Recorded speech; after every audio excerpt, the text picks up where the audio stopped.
We finally have you all to ourselves! Hello everyone, welcome to What If Issei got teleported to Queen's Blade and made Harem movie.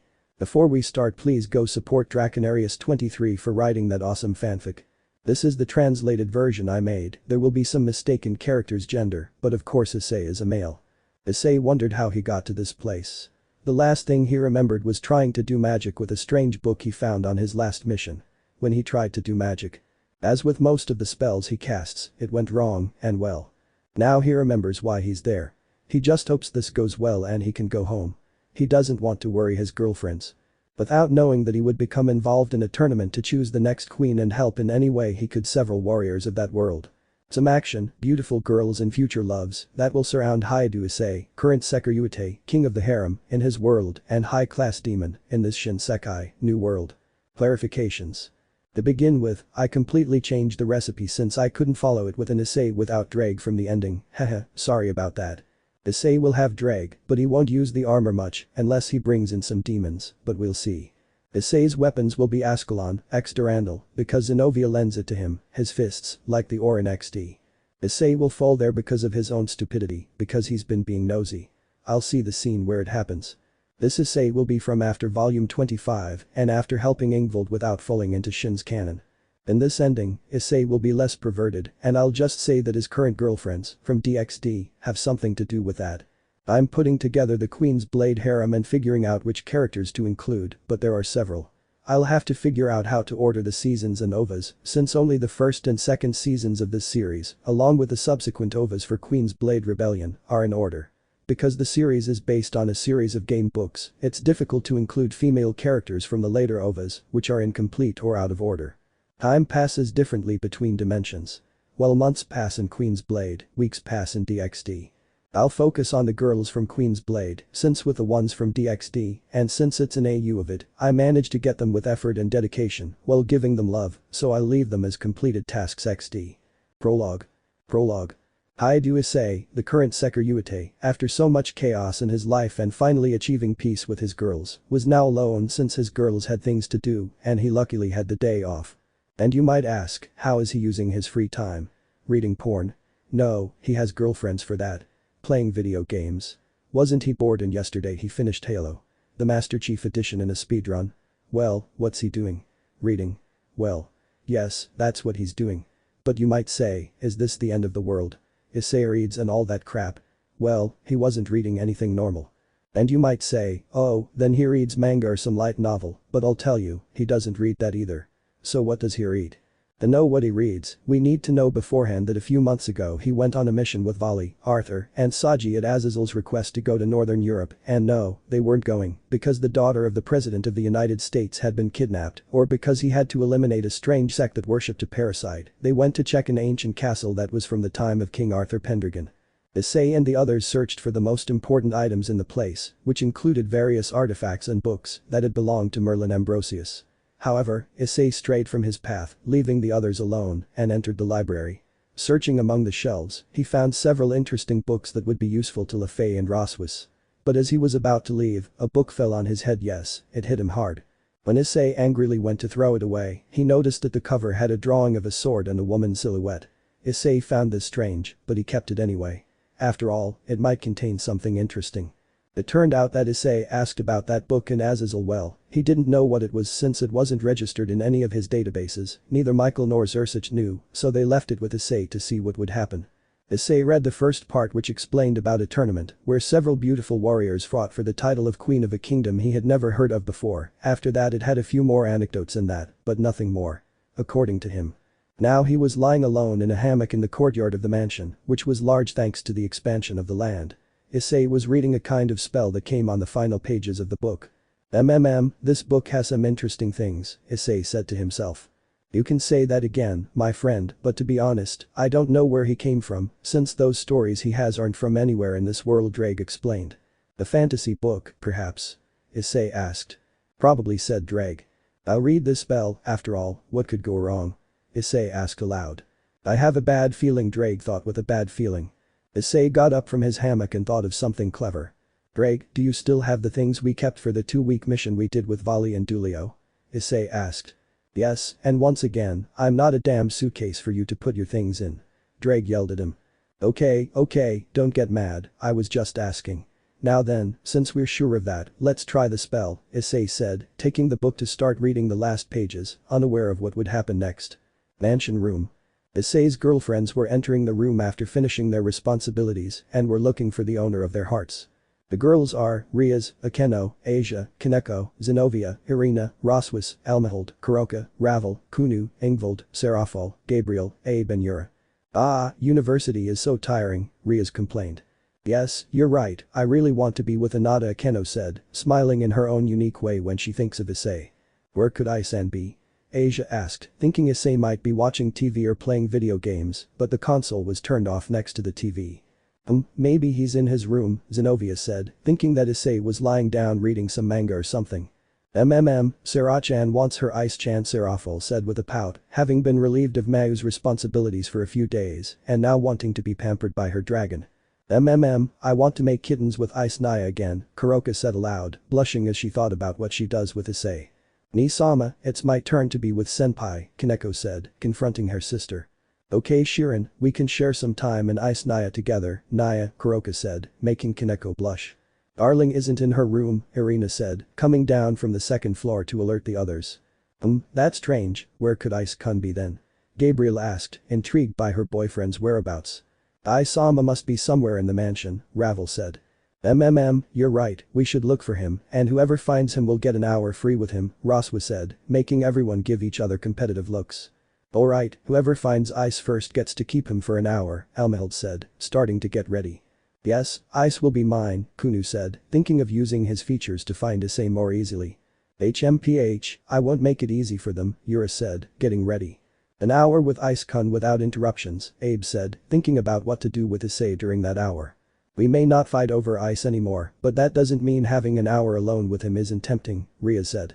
And so, as they were preparing, they began to feel a great amount of power in the place. But what is that? Rias asked, shocked. I don't know, but it's coming from the courtyard, Akeno said, sensing the power. Let's go quickly and see what it is, Rossweisse said. All the girls went out to the mansion's courtyard and when they arrived they were met with an unpleasant surprise. With Issei.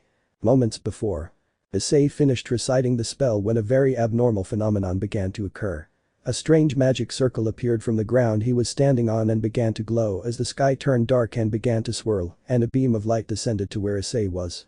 This phenomenon alerted all factions, as this energy was not normal, so they headed to the place of origin of the pillar of light. Meanwhile, Issei stared intently at that pillar of light that made him levitate little by little. But what the hell is going on, Drake? Issei asked nervously. I don't know, partner, but I can't help you, something is preventing me from manifesting, the armored Drake said to Issei. Damn it, we're screwed. Issei shouted in fear. Ice Kananada-san sama darling. Were the shouts of his girlfriends that caught his attention. Girls, stay back, don't come any closer please.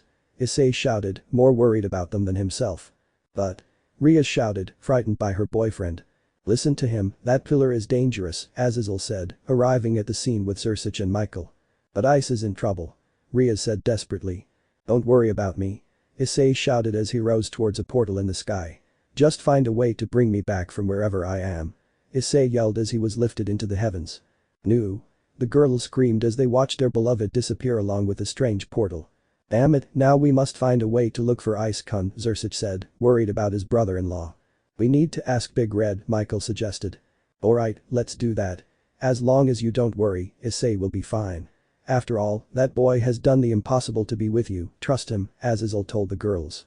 We trust him, but that doesn't mean we're not worried about him, Rias said, with the girls nodding in agreement.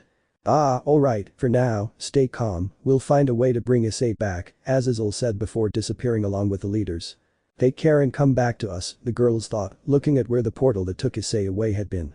Meanwhile, in the distance, a hooded figure held the book that Issei had before being trapped by the portal. Okay, now let's see what happens with that guy. The other one left in an epic fashion, but not this one. Oh well, whatever. Now let's go eat, I'm hungry said the man, and in seconds, as if he were smoke, he disappeared. With Issei. He was passing by at high speed through a kind of multicolored tunnel where he was dizzy from seeing so many colors passing by at high speed. Damn, I feel nauseous, Issei said, holding a green staff. You'd better worry about the landing, we're about to leave the tunnel Drake warned, as an exit could be seen in the distance. Damn, you're right. Issei said, bracing himself for the impact. At high speed it shot towards a forest and crashed into a tree. Damn it. Issei yelled, writhing on the ground in pain. That hurt so much. Issei complained, holding his face, but what he didn't notice was that his voice was more squeaky. No way, you can withstand attacks from powerful beings, and a simple tree hurts you, you really are an idiot, partner said Drake, mocking Issei, then noticing something very strange with his partner's body and voice. Friend, don't you notice something different about your body? Asked Drake nervously. Huh? Wait a minute, Issei said, sounding like a certain lawyer, because everything looks bigger, and my voice sounds like no bucking way. I'm a kid. Issei yelled in fear, grabbing his hair in terror. Drake, what happened to me? Issei asked his friend. I'm not entirely sure, but perhaps the interdimensional journey affected your body, causing it to revert to its infant form, Drake said to Issei, the most logical thing that came to mind. Ah, whatever, I look like I'm 8 years old, ah, damn life, Issei said resignedly. Look on the bright side, you'll have more time to discover what's in this world, familiarize yourself with the environment, plus you could also train better, so you can adapt the boosted gear to your body, and why not, you could also make yourself a name as embarrassing as the one in our world, Drake said to an impressed Chibi Issei. You're right, well, it's decided, now let's see what new adventures await us in this world. Wait, can I still use the armor? Issei asked. That's what I wanted to talk to you about earlier, it seems you can use it, but… Drake said to Issei, giving him a bad feeling. That but doesn't sound good to me, Issei said. You can use it as I said, but for less than an hour, and with about 3 boosts, 7 maximum, also you can't use Triana, the good thing is that you can use skills like Penetrate and the others, from there on you must train again to get back to your previous level, Drake said to Issei, who sighed in defeat. TCH, too bad, but oh well, you have to look on the bright side of life, although without the girls here, it will be too boring and lonely for me, said Issei, kicking a small stone. Don't get depressed, my friend, you'll see that you'll meet some nice girls to accompany you in the future, said Drake. Well, let's leave that aside, it's making me depressed, let's get out of here, I want to see where we are, Issei said, and Drake agreed. Chibi Issei began walking until he left the forest, even though he could have just spread his wings and flown, but hey, it's Issei, what do you expect? He went outside and looked at the view. It was beautiful even in the distance. Well, like any good isekai, we're in wait, it sounds like the book I read, Issei said, looking at the villages in the background. You're right, well welcome to another world, now form your harem of hexy warriors, Drake mocked, making Issei blush. Shut up, idiot, I haven't confirmed anything, Issei tried to excuse himself. But you don't deny it either, although when you get back you'll have a lot of explaining to do to your girlfriend, said Drake, and Issei felt a chill. Ah, and now let's see what happens, Issei said, walking towards the nearest town to find out. And so, friends, Issei's journey begins in a world where hexy girls fight to be queen, and with Issei here, well, I'll just say that he'll meet more girls who could be future girlfriends. End of prologue. Chapter 1. Chapter 1. Time skip. -9 years later. 9 years had passed since Issei arrived in this place. During that time, he discovered several things. That this world was very rural, meaning there was virtually no technology. The good thing was that he had his phone, which allowed him to use magic. Thanks to an idea Issei had after reading a light novel about a guy who travels to another world with his phone, he was able to create a map of the places he visited. He trained day and night to regain the power he originally possessed when he grew up to be 12 years old in appearance, since his soul was 21. He managed to create dragon abilities that used fire as a base, as well as awaken a power that increased his physical attributes when used. He trained in swordsmanship with the knowledge he gained through training with Akita and Kiba. He was also able to increase his power because his body, created by Great Red, adopted some of Office's power, meaning his balance breaker now lasts longer, up to a maximum of 7 months, without using 100% of his current power. One day he found a dwarf whom he helped with some strange creatures that he later learned were demons from hell. The old dwarf taught him about blacksmithing, and in a year and a half Issei became skilled in that field. Then the old man died, leaving Issei what little he had.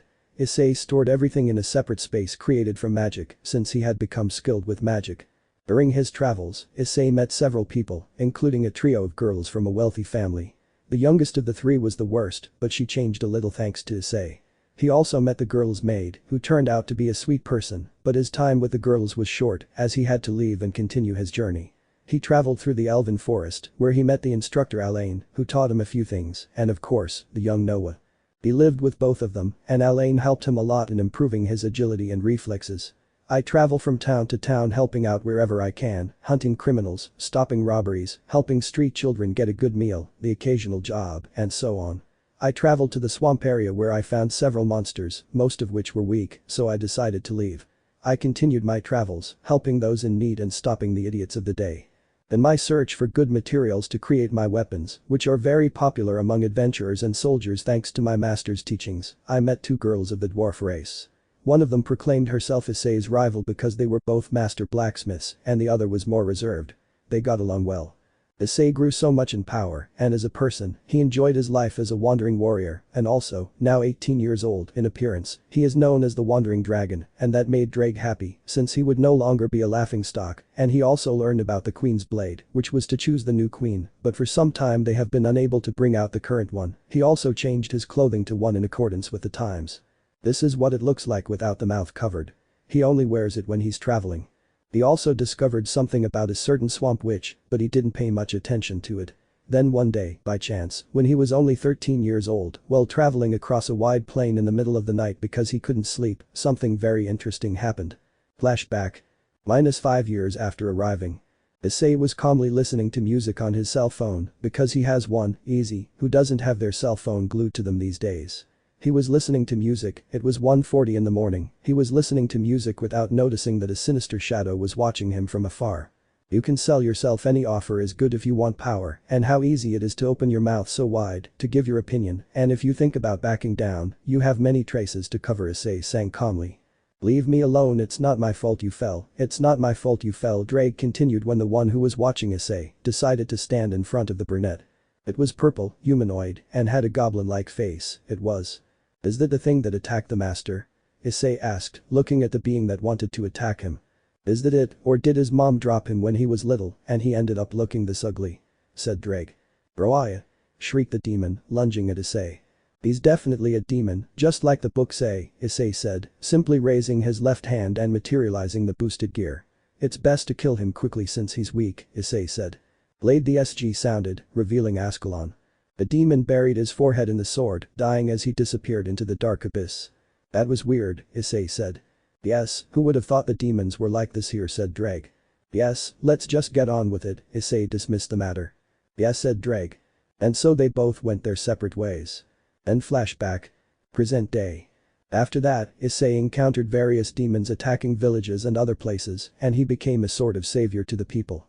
But that wasn't all that happened, as weeks later he met someone whom he and Drake, especially the latter, believed to be dead. Flashback. -1 week after the demon incident. Dino City. Issei was hungry. He stopped by a weapons shop to deliver an order. He looked for a good place to eat, and from place to place, a humble food stall attracted him with its exquisite aroma. It was a quaint little place. He liked what he saw.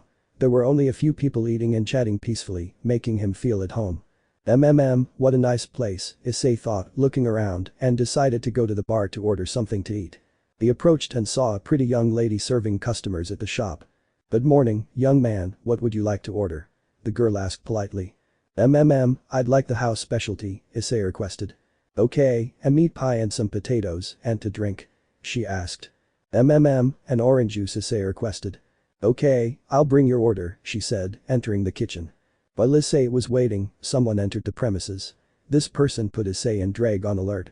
It was divine power, and the only one who knew that power very well was Drake. It can't be him, he's supposed to have died years ago, Drake said, surprised. The man who entered was tall, with a muscular body, blonde with a lock of hair, a kind face, wearing traditional dark green Japanese clothing. Yes, Hayato Furinji, it's the closest thing to what I imagined, besides, it doesn't go well with his title. Drake couldn't believe what he was seeing. He calmly entered and sat down next to Issei, the one who died in that war, the one who created the angels, and father of the current overlord of heaven, Elohim, or known as God, was face to face with Issei, who felt somewhat intimidated. Elohim looked at Issei and smiled gently at him. So, you're the one who possesses Drake now, huh, Issei? Elohim asked the surprised brunette. Huh? How do you know my name? Also, who are you? Issei asked the man in front of him, who only laughed slightly at Issei's bewilderment. Issei, you won't believe what I'm about to tell you, but I know this old idiot well. He's the one responsible for Albion and me being inside the sacred gears. Issei, he is God, Drake said to Issei, whose eyes widened as if they were saucers. It seems Drake already told you. Yes, kid, I'm Elohim, and it's a pleasure to meet you, Elohim introduced himself to Issei, extending his hand, which the brunette nervously accepted. There, son, you don't need to be afraid of me. I've left my anger with Drag and Albion behind, and although I don't know how I got here, I don't dislike it at all, the man said, smiling, surprising both Issei and Drag, especially the latter. At that moment the girl arrived with Issei's food and then took Elohim's order, who apparently was a frequent customer. So, son, tell me what happened with the battle against Trihexa. Were they able to seal it away? Elohim said, surprising Issei. Well, I think so sir. He didn't finish because Elohim interrupted him. Don't be formal, call me father, after all my daughter is interested in you, said Elohim, enjoying the food that had just been delivered to him. Well, Issei said, avoiding calling him father since it would be awkward, and told him about the battle that took place thanks to that damn Riss of him, since Issei was suddenly absorbed by a hole or something similar that left him here, and as you can see, that's how I ended up here, Issei said to Elohim, who had been listening attentively the whole time, and nodding at what Issei was telling him. Wow, kid, that's impressive. Just months into the supernatural, things happened to you that I never thought could happen to a newly reincarnated being. I mean, Kakabiel, Shalba, Loki, the Chaos Brigade, the descendants of the ancient mass, you activate your Juggernaut drive, you die a second time, you come back thanks to Great Red and Office, Rissavam, the evil dragons, attacks around the world, and Trihexa. Kid, you're amazing. Also, that up-eye dragon thing cracks me up, haha. I would have liked to see it at least, he said, chuckling a bit at Drag, who was cursing Elohim for it. Besides, you appeared in a way almost identical to me, although I was on the verge of death to begin with, Elohim said, stroking his beard. Wait, do you know how the hell that book brought me here? Issei asked. Well, I don't know exactly, but whoever left me in charge of creating this world told me that they lost a book and couldn't find it. Apparently, that book contained the story of the Queen's Blade. But hey, it's not all bad. Maybe if you finish some kind of adventure here, they'll send you back home, Elohim said, downplaying the matter. Is this really God? Issei wondered. Believe it or not, I am God, son, and if I could, I would introduce you to one of my daughters here, since you seem to get along well with Gabriel, right? Elohim asked, surprising Issei because he read his mind. I am God, I know everything the world thinks, although I prefer to avoid that since it would give me a headache to be listening to everything people think, but I can read the minds of all living beings, Elohim said, finishing his meal. Whew, this food was good, he said happily. And how much power does he possess now, since I feel he's not even using much? Issei asked, and Elohim looked at him smiling. Well, whoever left me here gave me more power. I'd be on par with Trihexa, Office, and Red combined, but I can't go back since this is my new home. Although it saddens me to leave my children, according to whoever brought me here, they'll be fine, Elohim said, his tone becoming nostalgic before returning to his smiling demeanor. Well, if you ever need help with a personal problem or decision, just pray to the heavens, and I will answer you, my son, Elohim said, rising. And if you want to go to heaven to see what it's like here, you're welcome. My hatred for all dragons caused you many problems, since that's how Samuel was born.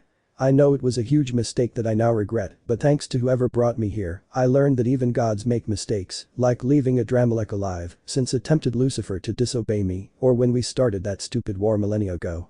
But now I'm happy with what I've done here. I await your visit or your summons. Ice-kun, see you later and take care, you have a long way to go, Elohim said, finally leaving the premises. Issei paid for his meal and went outside to see which way he'd gone, but then he remembered something. But he's God, he can appear and disappear whenever he wants, he said, feeling like an idiot, but he carried on with what he was doing. Who would have thought that Elohim has changed so much, he's even become more powerful. It's a shame he can't go to our world, he would have been helpful with Trihexa, but oh well, said Drag. Yes, but it's best to continue on our way since we need to get medicine for the people of Tirk. Those people need medical attention, and bringing medicine will help until we find some kind of doctor, Issei told Drag, who grunted in affirmation. Issei covered his face and continued on his way. In the distance, Elohim watched Issei with a smile. Haha, I hope he won't mind when I tell him he'll be in the tournament for the throne, although I know he'll want to stay. At least he'll be able to grow more than he has lately, he said to himself, watching where Issei was going. My son, hi to Issei, you have a rare gift. You attract powerful people, and it's not because of Drag, it's because of your own unique charisma. It's no wonder you have several girlfriends, though I think you'll take a few more from here. Haha, this will be fun. I have to talk to Seraphim about this so he'll let Issei participate, he said, disappearing as if he'd never been there. The advantages of being omnipresent XD. Issei continued with his own activities, unaware of what new things would happen in his life. Meanwhile, in his world, the leaders were still searching for a way to bring him back, and his girls continued calmly with their activities. The truth is, when they finished these activities or when no one was watching, they would start crying. They also locked themselves in Issei's room as it was their second favorite place in the world. The first was anywhere Issei was. Of course, Rossweisse, Lefay and Kuroka, with their skill in manipulating space, helped them figure out how to bring Issei back. Only 4 months had passed since his disappearance and they still didn't know how to bring him back. Time skip. -1 month later. A month had passed since his shocking encounter with Elohim. In that time, Issei had become even more famous, but he didn't care. He simply helped in any way he could. He had also been talking to Elohim about many things, telepathically, of course. God clarified several of his doubts until the most important question arose. How to get Drake out of the boosted gear. God told him he could, but he would have to wait since he had to make some arrangements so that Issei wouldn't lose too much power, which was a lie, since he could still use the power, but he didn't want to do it just like that, because if he did, Issei wouldn't be able to participate in the Queen's Blade tournament and he could also duplicate Drake's powers in Issei, but he didn't want to do it soon either, since it would be tedious to just get Drake out of there. Issei accepted this answer and Drake was touched that Issei wanted to give him his freedom again. Now Issei was walking calmly, heading back to Gyno's after a week of leaving the city. He was walking along the mountain path near the northern gates of the place, walking peacefully until the sound of a fight caught his attention. Who's fighting? Issei wondered to himself, approaching the source of the sound. When he got closer, he was surprised to see 2 beautiful women fighting. A blonde and a pink-haired girl with rabbit ears. But he was shocked to see the blonde sword, which seemed strangely familiar, sliced diagonally through the pink-haired girl's body, which was a kind of slime, perhaps a pink feminine blob, Issei thought. But then he noticed a woman a few meters above, watching the fight. She was a redhead with long, wild hair and a large body covered by little, or rather, scant clothing. Do the girls here always have to be this hot? Issei wondered, looking at the bodies of the 3 girls. Don't you like watching them? Drake asked. No. Well, yes, but it doesn't mean a woman should walk around like that, but Elohim told me not to worry about such things, Issei said, noticing how the pink-haired woman seemed annoyed and was choking the blonde. Well, this got out of hand, Issei said, trying to prevent things from escalating. All the while, he didn't know that this action would give him the opportunity to begin his introduction to the Queen's Blade. Leona Vance's POV. I didn't know how I'd get out of this. I ran into this monster woman and I thought I could defeat her. How naive I was. Now I'm close to death. I thought I'd start my journey to become as strong as my sister Claudette and my mother, but it seems this is the end for me, at the hands of this woman. If only I could see you again just one more time, Ice-kun, but it seems that will be impossible. Oh, you're so strong, bunny girl, but it would be better if you left the lady alone, I heard a male voice. I don't know who it is, but I hope he helps me get out of this. Murmured this woman looking behind her. Oh. What's a boy like you doing in a place like this? She asked, letting go of me. I started to breathe because I was short of breath. Well, I'm on my way to Gyno's to run some errands, but when I heard a fight, I thought someone was being mugged. But I find 2 beautiful ladies fighting. You're strong. You overpowered her quickly. But I see she's inexperienced in fighting, so I think you just took advantage of that, said the man. When I saw him, I felt something familiar about him, that brown hair and honey-colored eyes. Wait, could it be? Ice-kun? I asked hopefully. He saw me and his expression was one of surprise. Oh? Now that I see you, you look familiar, aren't you, Lina-chan? Haha, wow, you've really become more beautiful, he said, making me blush. I'm actually happy that he remembers me. End of Lina's POV. Normal POV. But leaving the reunions for later, Issei said, looking at the pink-haired girl. Who are you? He asked, and the woman smiled flirtatiously. My name is Melona, handsome, she said, trying to seduce Issei with a movement of her breasts and hexy body, which didn't really work, since despite the time that had passed, his habit of being between breasts had taught him to stay calm, despite how appetizing hers looked. I don't know why, but your name sounds familiar, Issei said, approaching her. Melona was surprised to see that her charm hadn't worked. Issei walked past her and went to Lina, helping her to her feet, which she appreciated. He turned his gaze back to Melona. But that doesn't matter. Why were you fighting? Issei asked, and Melona smiled at that. Well, it's simple, I was bored and thought it was Claudette, but it turned out to be just her little sister, Melona said, and Issei saw her. So for fun, huh? You wouldn't want to fight me, would you? I mean, are you bored? Issei asked casually. Melona looked at him, puzzled by the suggestion. Lina worried that the crazy girl might hurt him, and Risty was interested, recognizing Issei's outfit as that of the wandering dragon. What are you saying? Or are you scared? Issei asked, the last part with a mocking smile worthy of Azazel when he's messing with him and volley with any of his nonsense. Of course, he achieved what he wanted. To annoy Melona, who glared at him. So you're such a cocky guy, huh? You've got a lot of nerve to face me, and I like that, but you've made me angry, and you won't get away with this, not even if you're handsome. Melona said angrily, launching herself at Issei with a sword created from herself. Take this. She shouted. No, Ice Kun. The weak Lina cried out in worry. Risty, for her part, carefully observed what Issei would do. Clink. Issei quickly stopped the sword with one finger, surprising the trio of women, but especially Melona. My skin is made by a bucking dragon god, a sword like this won't do anything to me, Issei thought, bored. What did you expect? Only demons pose a challenge when they gather together, Drake said. Impossible, how did you do that? Melona asked, impressed, jumping back to within 6 meters of Issei, who looked bored. So magic. He said, trying to be funny. Don't mess with me. Melona shouted angrily. Ugh, how bitter. It was just a little joke, it's not that big of a deal, Issei said, pouting, making the three girls sweat. Well, never mind. To answer your question, I've encountered worse and stronger things than you. Stopping your sword is child's play for me, Issei said seriously, throwing Melona off. So I'm weak to you? The slime girl inquired angrily, but Issei shook his head. You're not weak, nobody is. It's just that I'm stronger than you, but that doesn't mean you're weak. You're strong, and I respect that. But even so, it doesn't mean you can beat me, beautiful. So I would kindly ask you to step aside since I don't want to hurt that beautiful face, Issei said, making Melona blush a little at the last part, although she was annoyed to know that he was telling the truth. Of course, that made Lina jealous and she wanted Issei to call her beautiful. HMPH, don't think that just because you say nice things to me I'll listen to you. I'm not stupid, and I know you can beat me, Melona said, turning around and looking over her shoulder at both Issei and Lina. You, Lina Vance, watch yourself, because I won't let you call me a monster and you handsome get away with it. We'll meet again, and I'll defeat you, Melona said, walking away while swaying her hexy hips, which caught Issei's attention and brought a satisfied smile to Melona's face. She's a nice person, Issei said, turning his gaze from Melona's large rear end to Lina. So, we meet again and you're losing a fight, haha. You'll never change, huh, Lina-chan? Issei asked, and she just blushed with embarrassment. It's not that I'm as strong as Claudette Onasama or have Lina's ability, but I do what I can, you know. She said with a pout, and Issei just laughed as he covered her with a blanket he had. Thank you, she said gratefully. Well, I can't let you walk around without something to cover yourself. I know warrior outfits are very revealing, but that doesn't mean you should go around showing skin without one, Issei said, and she blushed. Issei looked over at them. So, when do you plan to introduce yourself? Issei asked the heir, missing Lina. Wow, who would have thought I'd run into someone famous around here?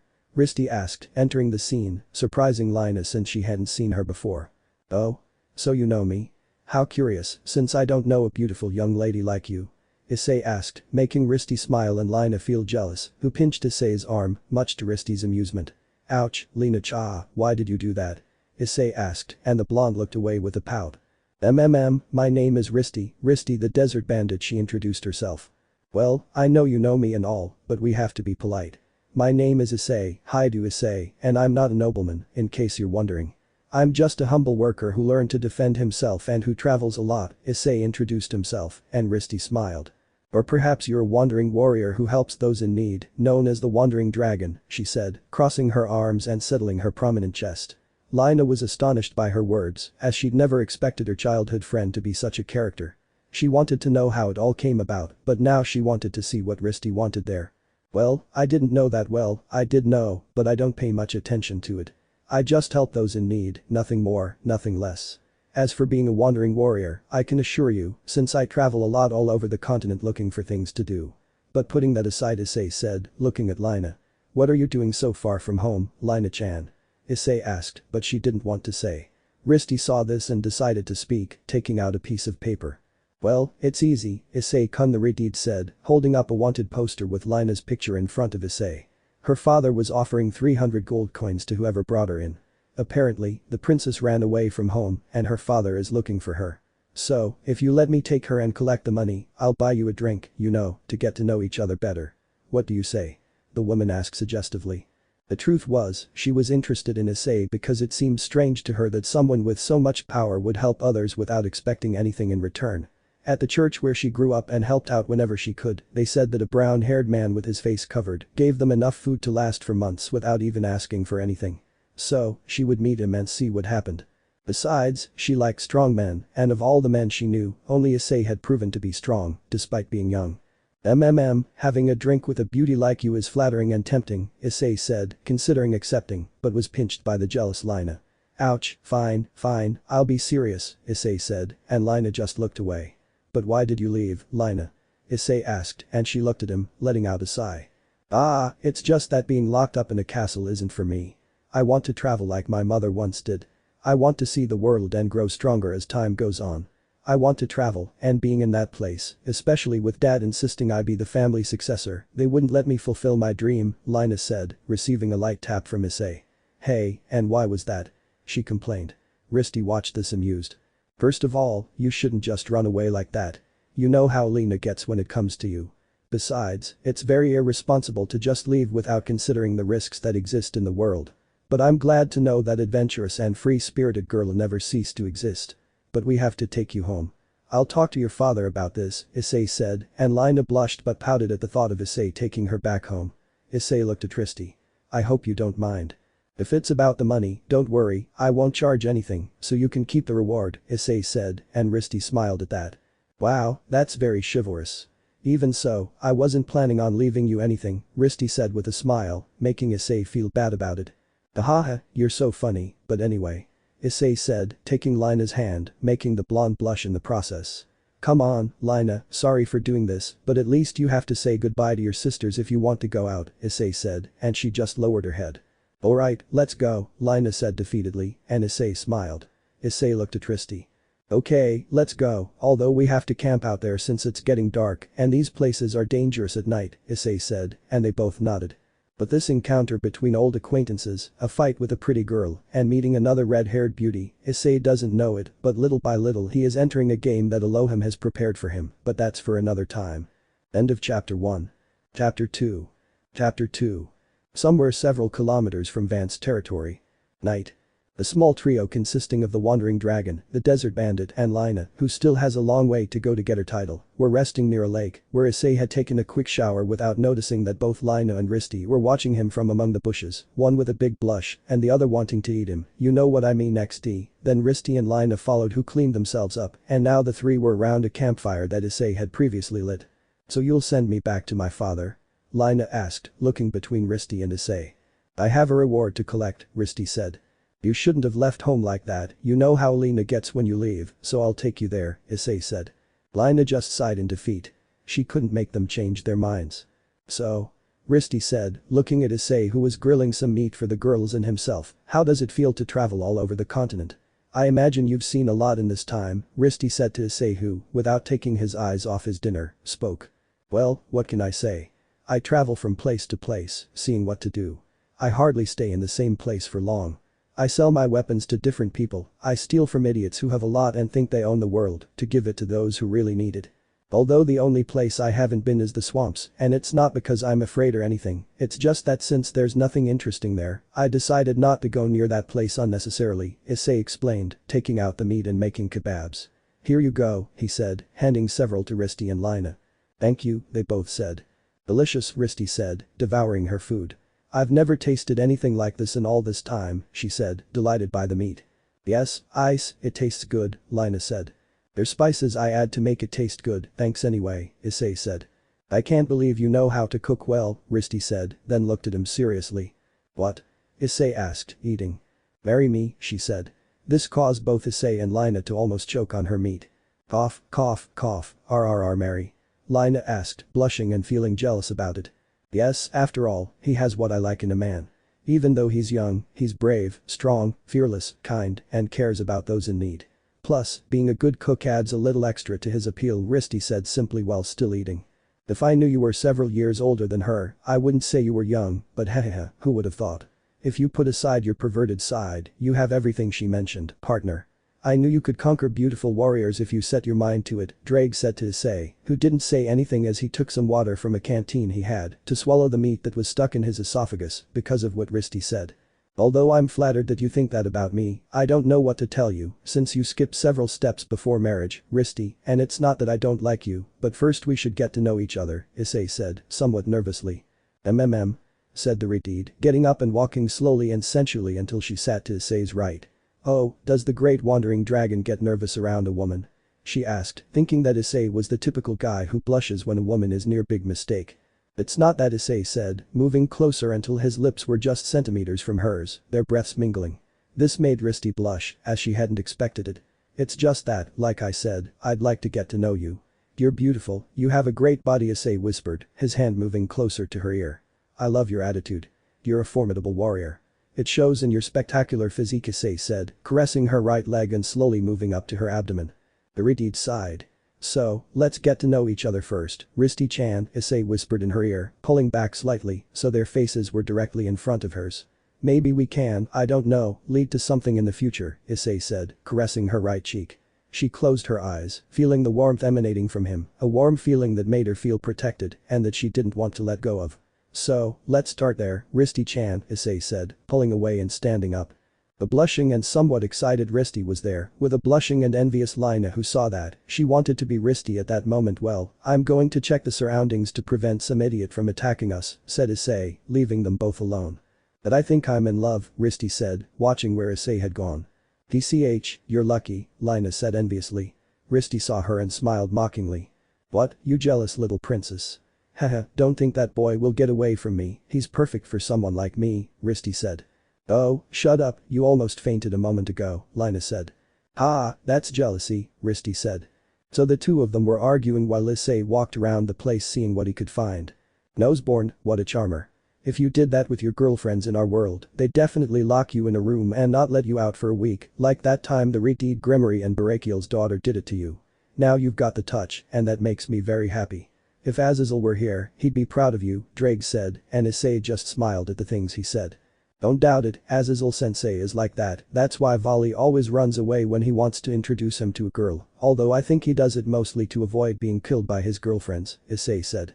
So they spent their time chatting about various things, unaware that they were being watched from afar by a certain pink slime that kept staring at Issei very intently. "Haha, we'll meet again soon, kid. Nothing gets past Malona said to herself, then got angry. "As for your Lina, nobody calls me a monster and gets away with it. I'll get my revenge, I swear," she said as she left the place. Time skip. The next morning. Vance territory. Bridge. The trio walked peacefully, looking at the bridge. An hour ago they arrived in Vance territory. Since yesterday, Risty had been attached to the chestnut-haired boy, much to Lina's annoyance, Issei's nervousness, and Drake's amusement. Now they were calmly walking on the bridge that leads to Count Vance's castle. "Wow, what beautiful views we have here," Risty said, looking at the magnificent bridge. "While in other places people suffer from hunger, there are people who enjoy luxuries like these," she commented, still looking. "Well, not all rich people are bad, some are good. I've met a few, but there are still good people in this world, Risty. Count Vance is one of them," Issei said, and Lina smiled at that. "If you say so, it must be true, although the ones I've come across are the opposite of what you say," Risty said. "Like I said, not all books are bad, so don't judge a book by its cover," Issei said, and Risty just nodded. "Well, here we are, little princess, now to collect my reward," Risty said. "Did we really have to come, Ice? You're really mean," Lina said, but Issei stroked her head. "I'm sorry, but the way you did things wasn't right. But don't worry, if you don't like being here much, I'll get you out myself," Issei said. This cheered Lina up a lot, as she knew she could count on Issei later on. The three arrived where the wooden drawbridge that served as the entrance gate to Vance Castle was raised. "Well, we're here now, it's time to collect my reward," Risty said. "I have a feeling something's going to go wrong," Issei thought, watching Risty yell for them to open the door. They spent a few moments there as the bridge began to descend and Issei was prepared for anything. He knew Lina and she went crazy when it came to Lina. Or him. "Wani-chan," shouted a female voice, belonging to a blonde wearing a battle suit, Nekamimi, fake cat ears, and wielding a spear. Who was it? None other than Zersich and Serafal, when it comes to sisterhood, the one and only. Arena Vance, who ran to stand in front of her sister, not seeing Issei and ignoring Risty, who was standing next to Lina. "I'm sorry, this happened because I couldn't find you," said Arena, looking at her sister, who was covered by the fur coat Issei had given her. "Although I said I would come back later," Lina said. "However, Wani-chan, I was worried, but I see you're fine," Arena said, looking at the Lina cover. "But where did you get this? Is it really that high quality?" she asked, examining the fabric of the coat. Well, Lina began, but was interrupted by Arena.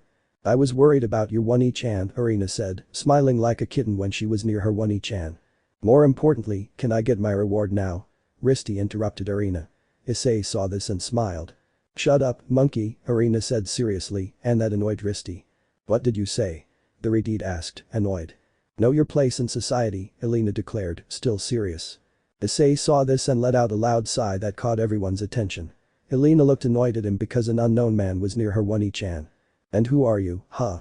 And it's better that you answer for your own good, said the younger blonde sarcastically, looking at Issei, who only smiled ironically. Wow, you haven't changed a bit since the last time we saw each other, Nico-chan, Issei said. That surprised Irina and made Lina smile. Nico-chan? Only one person has ever called me that in my entire life. Wait, could it be? She thought, impressed as she remembered a small brown-haired boy with honey-colored eyes who had changed something about her since she met him. Ice-kun? The blonde asked nervously, and Issei smiled. No, I'm a street vendor and I'm just checking if you want my products. It's obvious I'm Nico-chan, Issei said, only to be tackled hard by the blonde who was crying with joy. Ugh, I think she'd be among the best in the women's branch of WWE, Issei thought as he felt the blow that took him by surprise. It's always the same with you, you let your guard down when you're with people you know, when you're going to learn something. Drake asked. Issei ignored it. Ice-kun. What a joy to see you again, you don't know how happy I am. Your letters always arrive, but it's not the same if I don't see you and hug you, said Elena rubbing her face against Issei's chest. Haha, I missed you too, Elena, but you should be more courteous to whoever brought Lina back. Risty is just doing her job, so you should give her the reward your father gave for Lina, Issei said, getting up with Elena on his lap. She pouted. And no pouting, what did I tell you? You should treat people well no matter where they come from. So, if you're kind, pay Risty? Issei asked, and Elena simply agreed. Ah, okay, but you're coming with us because we want to know what happened, said Lina, whose expression shifted from cheerful to serious in an instant as she looked at Risty, who was smiling. Okay, we'll pay you, she said, gesturing to some guards. You bring the reward and give it to her, Irina said as the guard quickly went to get the money. Wow, Issei still surprises me with how easily he tames Irina, Lina thought, watching as Irina approached Issei quickly, like a cat. Moments later the guard returned and gave the money to Risty, who happily accepted it. All of this was observed by an angel who had been following them since the previous day when Issei fought against Malona, a blue-haired angel wearing a short white dress, white panties with blue dots, and one wing smaller than the other. This is the angel Nanel, who has been following Issei for a long time at the request of the supreme angel Seraphim, who follows orders from his father. Ooh, Ice-kun really knows how to calm the beast, haha.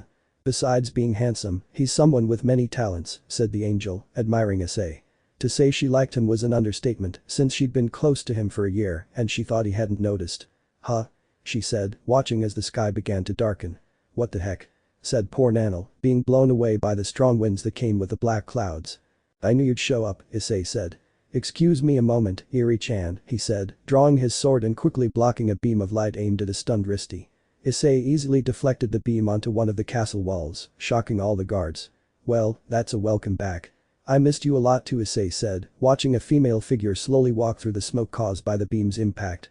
Claudette, Issei said, seeing a woman with long, wine-red hair, wearing armor and carrying a sword, with a yellow projector-like device above her head. You've become very beautiful over time, Issei said, sheathing his sword and walking over to where Risty lay on the ground. Are you alright? Issei asked. Yes, thank you for that, Risty said, and Issei smiled before looking at Claudette. Well, why are you attacking if he didn't do anything? Issei asked, crossing his arms and raising an eyebrow. That doesn't matter, although I don't expect to see you again, Ice, it's been a long time, said Claudette, approaching Issei. Yeah, that doesn't answer my question, but since I know you won't say anything about it, I'd better leave it at that, Issei said as Claudette hugged him, shocking everyone except Issei. Yeah, I missed you too, Issei whispered in her ear, and she smiled. It's good to have you back, Claudette whispered in Issei's ear. They separated and smiled at each other. They were very good friends. Well, Issei saw it that way, since, believe it or not, Claudette saw him as the only one worthy of being her husband, but knowing that Issei was, to a certain extent, a dense idiot, she wouldn't force him well, not now, but later on. Well, I'm done with my work here, Risty said, drawing everyone's attention. The Redeed looked at Issei and winked at him, which made the three sisters jealous, although Claudette pretended not to be upset very well, and that was disturbing. See you later, handsome, Risty said, but as she was about to leave, Issei stopped her. Wait a moment, Issei said, approaching. What's up, handsome? She asked, and Issei took something out of the bag he had on his back. If I didn't mention it in the previous chapter, I'll do it now.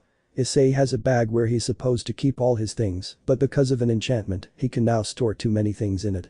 Here, you'll need it more than I do, Issei said, leaving a bag with several platinum coins. If I remember, I'll leave a note about the currency system they'll use here, since in the series I only saw gold, silver, and bronze. Thank you, this will allow us to fix the church roof, she said gratefully, whispering the last part as she approached Issei. You're the first man who's done something like this. There may be others, but I haven't seen many who do what you do. I like you even more than before, hi to Issei. I hope we cross paths again, Risty said, kissing Issei's left cheek. This action annoyed Lina, Erina, and Claudette, although the latter did not show it on her face, but through the change in the weather, which became dark. Well, it was fun while it lasted. Don't hesitate to look for me, handsome. See you too, Princess, Catgirl, and you too, Claudette. Vance. Risty said goodbye, moving her hips and attracting Issei's attention, much to the annoyance of the Vance trio. Then Risty left, although little did they know that she would return to get revenge for the bad reception she received from Erina and Claudette. Well, Issei said, drawing the girls' attention, are we staying outside or what? He asked, as both Lina and Erina clung to his arms and Claudette followed closely behind. They had already forgotten that Lina had left home. Time skip. Night. Issei was in a room that the Van sisters had given him. There was going to be a dance in a few hours and Issei was invited, but the truth was he didn't want to go. He was only doing it for the girls, otherwise he wouldn't have attended. But he was not alone. In his bed was Lina watching him read a book that Elohim had given him. It was about magic. Perhaps that way he would learn to better control his magical power. Hey Ice-kun, what are you reading? Erina asked from the bed. The book about magic, Eri-chan, Issei replied. Magic? You can do magic. Awesome. Erina said with stars in her eyes, like a little girl, and Issei laughed at that. Well, I do what I can, haha, Issei replied. Liar, you burn those demons with fire magic, Drake said, and Issei ignored him. They spent some more time together when. Boom. But what happened? Elena shouted, agitated. Let's go quickly, Erina, Issei said, grabbing his weapons and leaving the room with Erina. What had happened? Well, a certain pink slime had returned for revenge and had blown up Lina's room. A certain Redeed took advantage of the chaos to steal, even though the Redeed had given Lina a gift before leaving. The armor that had once belonged to her mother. Now Lina was fighting, if you can call losing that these days, against Malona, who was mocking her.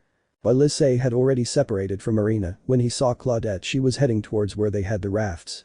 Now Lina was lying on the castle roof with Malona, who had a serious face. I told you, didn't I? No one who calls me a monster survives, Malona said. As promised, I came to kill you, she said threateningly, but. And I told you you were beautiful, what do I get in return, a kiss? Asked the voice of an incoming Issei that came from one side of the castle. You again? Don't you ever get tired of interrupting people? Malona asked, annoyed, although she blushed at the beautiful comment. She liked being called that. Well, the truth is I learned from the best, Issei said, remembering Azazel, but since you want to kill my friend, I can't let you. She has so much to live for. Besides, you said that when we met again you would defeat me. I can't let Lina fight yet since she still has a lot to learn, but I want to fight you. What do you say, Malona-chan? Shall we fight? Issei asked, looking at Malona, who glared at him. I'll finish you off. She said, grabbing her breasts with her hands and squeezing them, releasing a liquid that began to melt various things around it. But when it hit Issei, it did nothing, leaving both girls impressed. But how did that happen? You were supposed to get hurt. Malona said. What? Just because it melts the floor and clothes, it has to affect me? I'm sorry, but I've suffered worse, and this is like a lukewarm bath, Issei said, taking a sip of the milk. Malona threw at him and tasting it. Although I can tell you it tastes good, and now I feel like squeezing your breasts just to taste more of this, Issei said, putting on the least predatory, sexually suggestive face he could, though it came naturally to him, and gesturing with his hands to emphasize what he wanted to do. This made Malona blush, since she never expected a man to be so unaffected by a woman. She'd seen that when she charmed them, they fell like flies, but Issei was different and she was starting to like it. Try it, she said, confident that he wouldn't big mistake. Without hesitation, Issei lunged at Malona and squeezed her breasts, eliciting a sensual moan from her. This clearly annoyed Lina, but she blushed as well, having never witnessed such behavior before. Ah, idiot. Let me go. Malona said, but Issei didn't hear her. What? Don't tell me you don't like it. Issei said, squeezing her left nipple, making her moan. Oh, look, some came out, I want to try it, Issei said, starting to suck on Malona's left breast and taking more of the liquid that came out of it. At this point Malona was excited and she wouldn't lie, it was better than touching herself, but all good things come to an end, and Issei squeezed her breasts tightly, eliciting a loud moan that left her weak. What did you do to me? Malona asked wearily. Issei cleaned the corner of his lip with his tongue as he finished tasting the liquid that Melona had extracted from her breasts. Let's just say it drained a little of your energy, but don't worry, it'll only be temporary while I take Lina on a trip. Thanks for this outing. Whenever you want, there's a place that sells good food. If you'd like, I can treat you and we can meet up. See you later, Melona-chan. Oh, by the way, you know very well, Issei said, going over to where a stunned and blushing Lina stood. I'm so sorry you saw that, but it was that or let me hit you, and you still have a long way to go to fight. But don't worry, I'll help you. So come on, let me create a distraction so we can leave without anyone noticing. Well, they'll notice because I left a letter for Eri-chan and Claudette, but oh well, what does it matter? Issei thought. You've become more perverted, said Lina, blushing as Issei took her bridal style, smiling at her. Well, I have my own origins, Lina-chan, Issei said, jumping off the roof as it exploded due to some gunpowder barrels he had borrowed from the castle's weapons store. Where are we going? Lina asked, resting her head on Issei's chest. Well. Issei said, seeing a redeed in the distance who was familiar to both of them, wherever the wind takes us. Issei said, leaving the castle in a commotion caused by the conventional chants of the world. They were seen by Claudette who at first became serious, but then smiled when she remembered what Issei was like as a child. Take care of her and make her strong, Ice-kun, Claudette said, then ordered her subordinates to extinguish the flames in the place. Well with Arena. It can't be. One-chan and Ice-kun left, the blonde girl said sadly, looking at a letter she found in her room, but then she cheered up when she saw a bouquet of flowers on her bed next to a teddy bear. Ah, how I love him, she said like a lovesick maiden, while thinking about Issei. The next morning. In the woods around Vance Castle, a trio were packing their things for a trip. So where do we go now? Risty asked. To an adventure, Lina said, eager to see the world. Well, what he said, Issei said, smiling. Risty, for her part, approached him and hugged his right arm, pulling him between her breasts. You know, handsome, I'm glad to know we'll be together on this little trip, the redeed said, smiling. Hey. Let go of Ice, you're making him uncomfortable, Lina said jealously, trying to separate Risty. Well, I don't see it as uncomfortable, right Ice-kun? Risty asked. Well Issei tries to say. Tell him it's not true, Ice. Lina said jealously. Always the same, right, partner? Drake said, and Issei smiled ironically. What can I say, Drake, it's the story of my life, Issei said, and Drake laughed a little at that.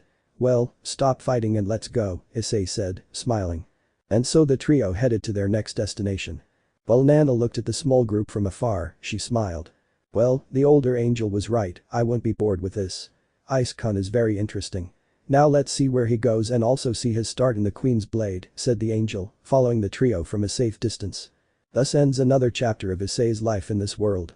Now, let's see what awaits him with his entry into the Queen's tournament and with a potential future stalker named Melona. Elohim smiled at this, knowing that having someone like Issei here would be entertaining to watch, and he wasn't the only one. The figure who sent him here also found it amusing. End of chapter 2. Chapter 3. Issei's harem in this fic will be long, but I'll try my best to keep it interesting and avoid boring you. I'm having trouble deciding on one of the characters from Queen's Blade, Kidleia. She's married with a child, and at the end of the second season, it turns out her husband is alive. So, I decided to leave her out of the harem for that reason, but the problem is who to replace her with. I looked at several women with large breasts who fight, and it turned out that some of them would be suitable. Tsunade Senju from Naruto, who would be about 38 in this fic, and I would look for a way to create a story to introduce her as part of this world, of course. Minamoto no Raiko from Fate, being that's what he would be called and would be part of a clan and all that, thus becoming part of the world of Queen's Blade. Ranjiku Matsumoto from Bleach, a swordswoman or something like that, I'd see what to invent about her role. Urza Scarlet and Irene Bulsarian from Fairy Tail, a double prize with mother and daughter, one being a dragon and the other half dragon, both with their abilities and all. Bo Hancock, Nami or Nico Robin, or all three, from One Piece, being pirates and a queen of a nation of women. Of course, Hancock would have the goal of being queen of the continent to increase her power, and that, Nami and Robin would have different reasons for being on the continent. Those would be all the proposals. You can choose two of them to be included, to compensate for the absence of the MILF from Queen's Blade in the harem. But if nothing comes of it and I find a way to introduce her, I'll delete this, and life goes on, although I'll probably end up introducing Raiko into the story. Yesterday I watched a summary of Dragon Ball After the Future, and its characters have incredibly high power levels, even making me want to write a fanfic about a guy who reincarnates as the Goku from AF and falls into the normal but parallel dimension, with a female Goku, female Vegeta, female Raditz, female Jinyu and others, along with Milk, who won't be the same hysterical one, and others, but I don't know yet. Anyway, as long as my computer keeps giving me trouble, I won't be able to write freely, so please be patient. I have a life outside of this, and ideas don't come easily. Future projects I'm working on might come out soon. The XD plus Freezing, DNA Dragon Nova Annihilator, the story before the canon is 95% written separately, with indications of being released sooner than expected. The XD plus Prison School plus Buzu Shouho Michievalism Oshimayonetta, whichever comes first, still unnamed. The XD plus Kakaguri, Gambling Dragon, a fanfic I've already put together that would be Issei's past for this story, and when I publish it in the future you'll be amazed, I just need to finish reading the manga to be able to proceed. The XD plus Mortal Kombat 9, 10 and 11, Dragon Combat, after the Azazel Cup, a 20-year-old Issei, will be chosen as the ultimate Mortal Kombat champion. The XD plus Ikitousen plus Tenjo Tenj, a different Issei from the beginning with a story before everything, without any DXD events, but with 1 or 2 participations from its characters, with Rias, Akeno and Kuroka as Issei's first girlfriends.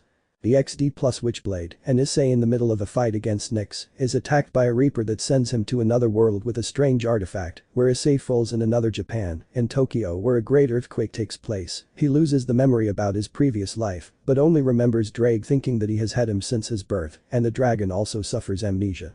The XD plus Killing Bytes, a college student named Issei, enters the world of Killing Byte through a message on his phone. He's married to his girlfriends, and Rias is more normal and not quite like Rias, if you know what I mean, since she's married to her Issei. Issei won't be like Namoto Uaya because Issei will actually fight. He'll have a past with several of the characters.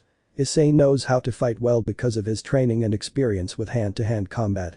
The XD plus Code Geass. Issei appears in the CG universe after a failure in the experiments Urziches and Azazel were conducting with a portal to other worlds' universes. Issei volunteers, unwittingly, to be a test subject and one thing leads to another, resulting in his being in CG. He appears as a child who befriends Femlelich, Nunnally, Euphemia and Cornelia, along with meeting a young Millie Ashford. There will be 2 more Femleliches. Suzaku and Rollo. Issei's role will differ from Zero's, as he will use the balance breaker armor to blend in. Issei will fill in the gaps left by Femlelich, such as the appearance of Lancelot, disabling the nightmare frame without harming Fem Suzaku. I'm watching the movies to get more backstory after the alternate ending I'll give to R2, but not to Issei. Geass may affect him for a reason I will explain later. Naruto plus Enran Kagura, Jinchuriki and Asakusa, a relaunch of the fic, but now with Naruto only falling into the world of Senran Kagura years earlier, to get to know the world well, and since I still can't play the PS Vita games and the others, I'll have to keep watching the YouTube guides. Possible future projects. The XD plus Sengoku Odom. Momoro Paradox. The XD plus Masu Gaku and HXH. The XD plus Koiham Yuzu. The XD plus Blade and Soul plus Manu Hikencho. Ak plus Mirai Nikki. Ak Semi-Ghoul with a Parasite from the series Parasite the Maxim plus Tokyo Ghoul, manga. Bandreed plus Ak Spartan, 1 generation more advanced than Master Chief. Black Lagoon plus Ak based on Brandon Heat from Gungrave and the crazy regeneration of Alexander Anderson from Helsing. I haven't finished reading Black Lagoon yet, but I'm working on it. Dance plus Ak Beyonder, I'm still thinking of a name for the story. The next fic to be updated will be Sekiryuutei Ainge no Rando, so expect it next week maybe. Chapter 3. 2 days later. 2 days have passed since their escape from Vance Castle. Issei, Risti and Lina traveled to a city where Issei kept his cart, which contained the weapons he crafted. Risti then led them to the convent where Risti had grown up. The 3 stood before the orphanage. Issei and Lina witnessed firsthand the state of the place, and Lina was particularly shocked, coming from a wealthy family and lacking nothing. Issei, on the other hand, was accustomed to such places in this world, having helped others on numerous occasions, and his own world was no different. With the help of several of his friends Urziches, Azazel, and Michael who felt terrible, knowing that there were people in real need and the church wasn't providing much assistance, he began to look after the orphanage. Afterward, many changes occurred within the Vatican. Issei saw several children moving around with boards and tools, all because there was a large hole in the ceiling. Well, it's time to work, Issei thought, leaving Lina and Risti, who had seen him. Ice, where are you going? Lina asked, approaching Issei who climbed onto one of the horses of his cart. Yes, where are you going? Do you have things to do? Risti asked, approaching them both. It's a surprise, I'll be right back, you guys go in so don't worry, Issei said as he left with his cart through the city streets, watched by both warriors. Okay, come on Lina, I have to give the money to my sister, Risti said to Lina. Yes, let's go, said the blonde, taking one last look at where Issei had gone. But Issei. You'll help those children, right, partner? Drake asked Issei. You know how I am, my friend. I like children and I don't like seeing them like this. I continue with the program in our world because I like the smile of all the children. When I have my own children with the girls, I will take good care of them. I don't know why, but it has always been this way. I have something that children like and making them smile makes me feel satisfied, Issei said to his friend. Haha, I knew you wouldn't let it pass. Helping those in need is in your nature and you've shown that since you arrived here. Even Elohim said so. You're someone special, my friend, Drake said to Issei, who smiled. What will you do, my friend? Drake asked him. First I'll look for someone who can repair that roof and while I'm doing that I'll buy food for you to have for a while so we have things to do, Issei said. Sure, mate, let's go, Drake said. So the chestnut tree went to find what he needed to help the orphanage, unaware that he was being watched by Elohim. Darling. Haha, this boy fills me with pride, said the man as he stroked his beard and smiled, anticipating what Issei would do. But Elohim wasn't alone. Beside him, a beautiful blonde woman was watching what her father was looking at. So, daughter, what do you think of the boy? Interesting, isn't it? Elohim spoke to the woman who was looking at Issei. You say he comes from your previous world? The blonde woman asked God, who nodded. But you said he was the woman began, but was interrupted by her father. Pervert? Elohim asked, and the woman nodded. He is, it's just that time has changed him a bit. Now he controls himself perfectly. Besides, he knows beautiful women in his world, so it's normal that seeing naked women or something like that affects him. He's a good boy who cares about his family and children, so he's not dangerous. Besides, you have to fight against him, Elohim said, smiling. Then he said the last part seriously, and the woman also became serious at that. He came with you too, right? The woman asked, and Elohim nodded, still serious. Because of him, Lucifer sinned. Because of him, the demons rebelled against the heavens and the fallen. Because of him, the ancient mass turned against their people. That fellow thought he would be allowed to do as he pleased, but he is wrong. The boy's arrival is a great help and although this doesn't concern him, he has been involved because of those demons and killing them for a long time. That fellow will be upset to learn that his legions of demons are being defeated so easily, Elohim told his daughter. But father, don't you think that boy Issei could lose at his hands? The woman asked. There's nothing to worry about. He got too confident and his power hasn't increased much. He and Drake will give him a beating. If I could put him among the 10 most powerful beings, he'd be in the top 5 since he was almost as strong as me in my prime. But this kid is in the top 4 along with that descendant of Lucifer. And now, with that technique that helps summon Drake for a moment, they'll give him the worst beating of his life. So, we'll see what happens, my daughter, Elohim said to his daughter, who nodded. Okay, Dad, if you'll excuse me, I need to make sure Nanel does her job properly, the woman said. No problem, Seraphim, go do your job. I'll be watching my little dragon friend for a little while longer, the man said, and the woman nodded and left, leaving Elohim alone, who stared at the sphere for a moment longer. Hi to Issei, this will be the end for you, and you will pay for the evil you did in my world, a Dramelich the man said as he left. Time skip. Late. At the orphanage, Lina watched the children working while Risty spoke with the nun in charge about the money he earned. Lina was waiting for Issei to return, as he had left 5 hours ago, and she was starting to worry. Where are you, Ice? Wondered the middle Vance sister. Her answer came in the form of the sounds of horses outside the orphanage. This caught the attention of the children and Lina, who got up to see what was happening. When she arrived, she found the owner of her thoughts, Issei, who arrived with his cart, but it was full of various things. Ice, you finally arrived, where were you? You have no idea how worried I was, Lina said, approaching Issei. I just went to buy a few things for the kids, Lina, so don't worry, Issei told Lina. For the children? And what things are Ice? She asked. You'll see. In the meantime, go and call Risty, please, he told the girl, who simply nodded. Lina left Issei and went to call Risty, while the brunette went to the back of the cart and untied some ropes and other things. In a few minutes Lina returned with Risty who was happy to see that Issei had returned. It's good to know you're back. Lina said you called me, so what can I do for you? The redhead asked. Come closer, Issei called, and both warriors approached. When they saw what Issei had in his cart, they were surprised. Is there a back entrance or something? I bought all this to surprise the children, haha, Issei said. In the cart were various things, such as food, medicine, and other things the children would need. This surprised Lina, but it left Risty in complete shock since she didn't expect anyone other than herself to care about the children at the orphanage. Why are you doing this? Risty asked. Why, you ask? Well, I like children. I've always enjoyed seeing them happy, and if it's possible for me to do so, then I will, Issei said simply. Risty heard him, and if she liked him before, now she liked him even more. Haidu Issei wasn't going to get away from her that easily. Risty approached him and hugged him, surprising the brunette and making Lina jealous. Not that I'm complaining or anything, but to what do I owe this privilege, Risty? Issei asked, gently wrapping his arms around her waist. She looked at him and smiled. Seriously, you're not going to get away from me so easily, Ice, Risty said, ending her hug. Now follow me, I'll help you carry things back, Risty said, then looked at Lina. You help too, little princess, come on, Risty said, teasing Lina. Stop calling me that, the blonde complained, and the Riti just smiled.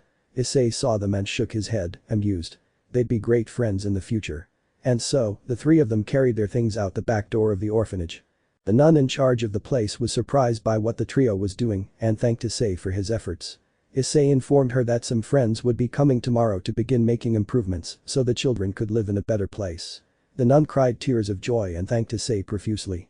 Risty now saw Issei as a potential partner and Lina was now even more in love with him. Time skip. The evening. 4 hours had passed since Issei brought the things to the orphanage, where the children were happy to have food for a while and other things that would be useful to them. One by one they hugged Issei in gratitude.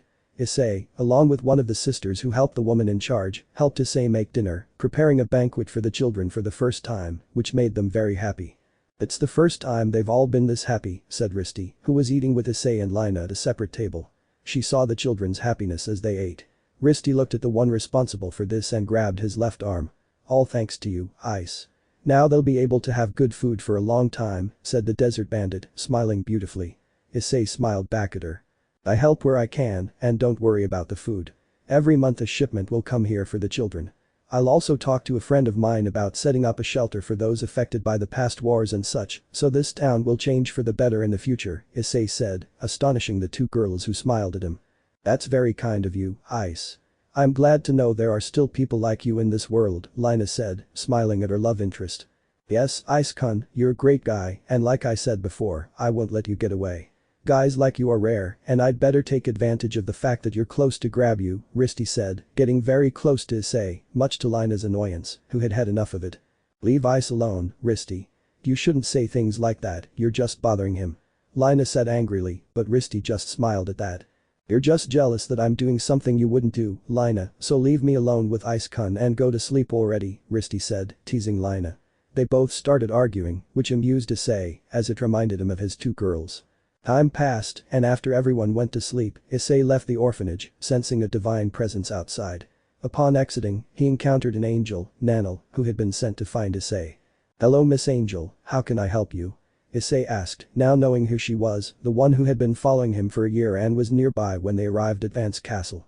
Hi, you have no idea how excited I was to meet you haha, my name is Nanel, and well, I'm here because of something God sent me to deliver to you, here, take this Ice-kun Nanel said, happy to be able to talk to Issei for the first time. She gave a note to Issei, who took it and she waited.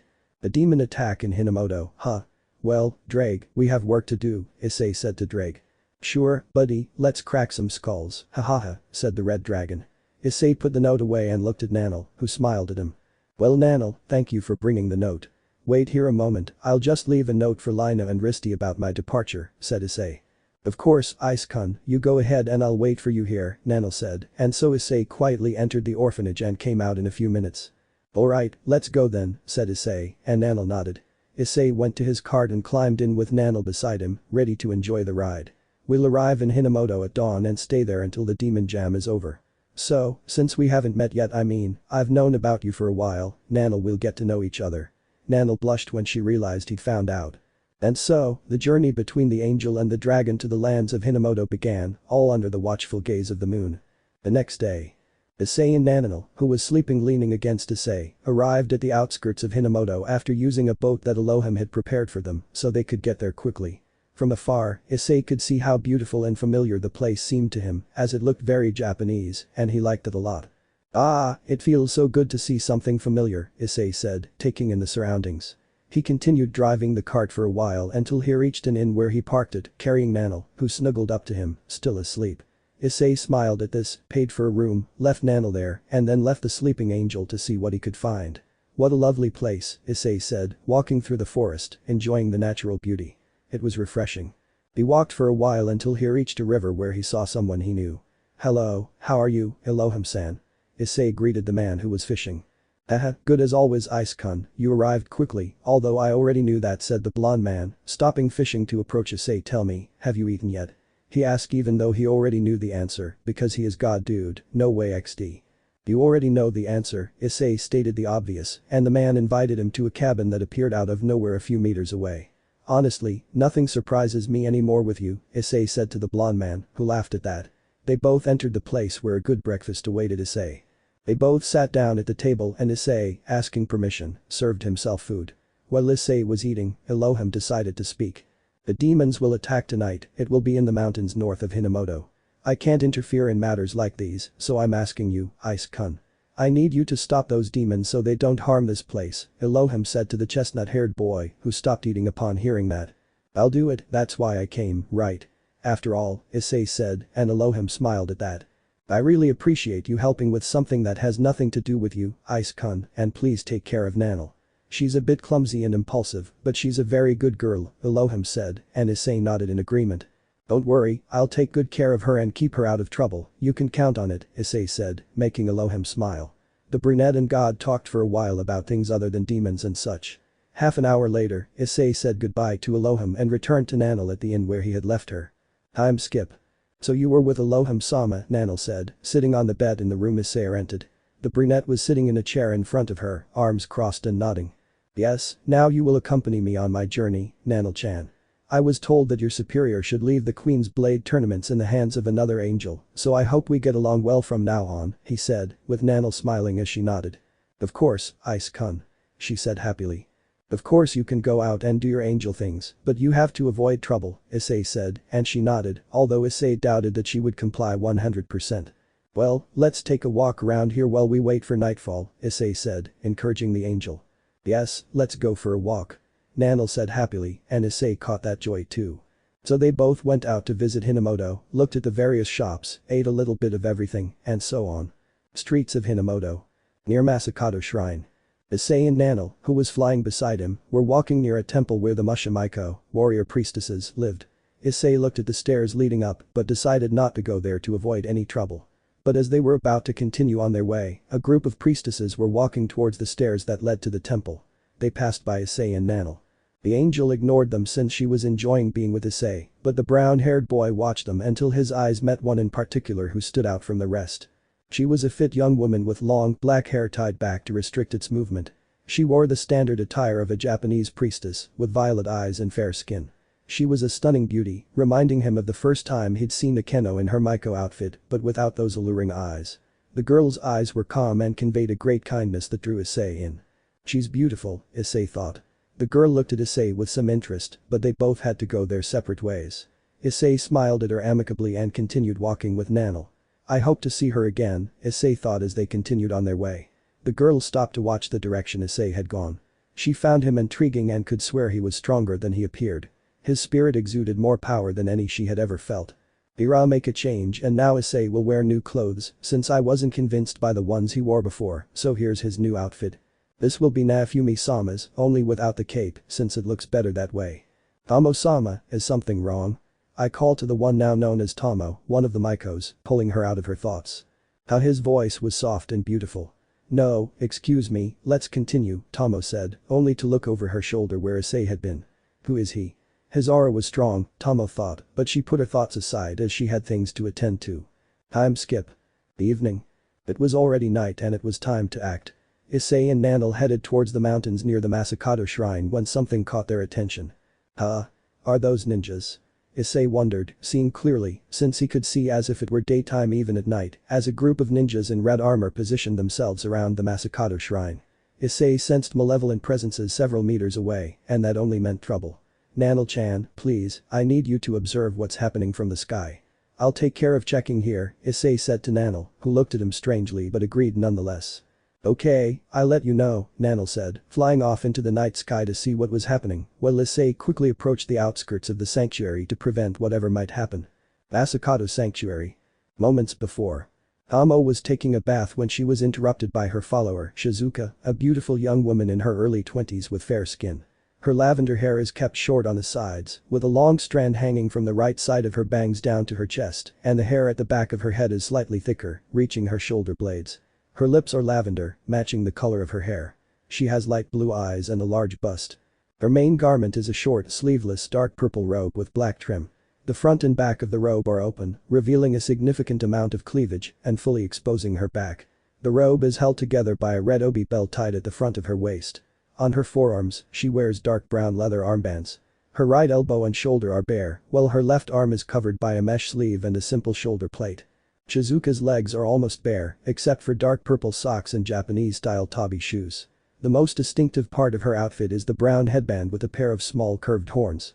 Between the horns, the center of her bangs hangs over the headband, just above her eyebrows. Around her neck is a dark purple choker. She is Shizuka. Shizuka appeared outside where Tomo was taking a bath, and Tomo attacked thinking she was a threat, but was surprised to find that it was only Shizuka who just cried comically after being almost killed by Tomo. Shizuka was now in one of the sanctuary's rooms with several Maikos there, as Tomo was talking to the head priestess. Moko-san, Shizuka began, trying to get the attention of the Maikos, who were completely ignoring her. Musha Maiko-san, she continued, but failing. Shizuka started to get frustrated and bored, so she made a bored face. I'm so bored, so bored. She complained, being ignored again by the Maikos. So she tried to move towards Tomo, keyword. Tried because when she took a few steps out of place, she was quickly surrounded by all the Maikos, who pointed Najinatas at her. Well, Shizuka tried to say. Teacher Tomo has important things to do right now, she shouldn't be disturbed, said one of the Maikos, intriguing Shizuka. Important things, she said, then remembered something. About the Queen's blade. She asked, seeing that they all became serious at that mention. Which of the priestesses is vying for the position of the new queen? She said. How did you know? The Maiko asked. Talking to wolves, you learn things, so, is that Tomo-sama? She wanted to know, but the Maikos retreated to their respective places without answering. Shizuka approached the nearest one, the one who had spoken to her. Hey, you're not hiding any secrets, are you? Or will I have to find them out myself? Just kidding, said the former ninja Kauma. They say there's a sweet cold thing called ice cream, is that true? She asked, but was ignored. Come on, say something, Shizuka insisted. We don't talk to ninjas of the Kauma clan, the Maiko said, annoyed. Shizuka got irritated and just stepped aside, turning her gaze away from where the Maikos were standing. I'm not in that clan anymore, Shizuka whispered to herself, somewhat annoyed by what the Maiko had told her. But Tomo. Priestess, they have decided to send her as the most suitable one, the head priestess said to Tomo. You have chosen to participate in the Queen's Blade on your own, now you have official permission, he told Tomo. The young empress is being manipulated by officials and their misrule has ruined the country, Tomo explained. Only a priestess is capable of protecting the empress. I want to show her everything that is right for her. That is what motivates me, Tomo said, revealing her motives. When you win the Queen's Blade and begin to rule the continent, we want to eradicate the traitors through your power, said the central priestess, receiving a yes from Tomo. He will be branded as a traitor to the homeland and to Her Majesty, she told Tomo. I'm ready for that, Tomo said without hesitation. We have no knowledge of the western continent and the strength of its warriors. It is difficult to say if the lands of Hinamoto will be revived, said the central priestess. I will become the force that will protect Hinamoto, Tomo said, looking up at the central priestess. That is the destiny of any priestess, Tomo said with conviction in her words, standing up. The ceremony is being prepared. It will be at dawn, Tomo announced. You will be the one who will revive this country with the sacred sword, the high priestess told Tomo. The sacred sword? Tomo asked, impressed. I'm so grateful. She said, bowing in thanks. The priestess stood to speak. Then, come to the warehouse, the woman said to Tomo, but was interrupted by the aforementioned. Just a moment, please. Tomo said, sensing something strange outside. Shizuka was eating some bread near some Maikos when she stopped eating and looked straight ahead seriously. The Maiko next to her quickly noticed this. Is something wrong? I asked Shizuka. I hope you're ready, they're arriving now, he said seriously, looking at the same spot. Who? The Maiko asked, intrigued. The Kauma clan, Shizuka said seriously. A few minutes later, the night sky was filled with flaming arrows, signaling the start of the Kauma clan's attack on the Musha Maikos. It was all orchestrated by the two officials with the Empress, but no one knows that yet. Current time. With Issei. So that's what these bastard ninjas wanted to do, huh? Well, they didn't count on me being nearby. I just hope those things don't attack now, or things will get even more complicated. Come on, Drake, it's time to kill some idiot ninjas, Issei said, watching as several of the sanctuary's buildings caught fire. Of course, partner, it's time to show who we are, Blade, Drake said, revealing the Ascalon sword in Issei's hands. Ice-kun was Nanel's voice that Issei heard in his mind. Nanel-chan, what happened? Did you discover something? Issei asked the angel. Yes, I'm flying over a group of those red armored ninjas. I heard their goal is to reduce the entire sanctuary to ashes. This is bad, Ice-kun. What do we do? Nanel asked Issei, who just smiled at that. Well, it's simple, we'll break their bones. Take care of preventing them from continuing to shoot arrows and neutralize those you can, Issei told Nanel. That's easy since I'm invisible to them, but what will you do? Nanel asked. Simple, my dear Nanel, Issei said, making Nanel blush a little because of the dear part. I'll show these toy ninjas why they call me the wandering dragon on the continent, so let's begin this game, Issei said, smiling like a madman. Okay Ice-kun, let's go. Nanel said. Thus Issei set off at great speed towards the battle against the Kama ninjas. In battle. Everything was ablaze, several ninjas and Maikos lay lifeless on the ground. One of the Maikos had single-handedly eliminated some Kama ninjas, but when she left her position for a second, one of the ninjas appeared behind her. She was surprised, and as she saw her end approaching. Say goodbye to this world. Said the ninja Kama, raising his katana ready to kill the Maiko, but when he lowered his hands, what the hell? He screamed in pain, so much pain. What happened? Well. Hey buddy, didn't your mom teach you not to hit a woman? Issei asked, holding something up in his hands. Looks like you need a helping hand. Don't worry, I've got two here. Here, you can borrow them, Issei said, tossing what he was holding none other than the Kama ninja's severed hands, still gripping his katana. Come on, pick them up. Oh, sorry, I forgot I cut them off, but don't worry, a little glue will fix it, Issei said, smiling. The Kama ninja and the Maiko watched in amazement, but the ninja was somewhere between annoyed and scared. Who the hell are you?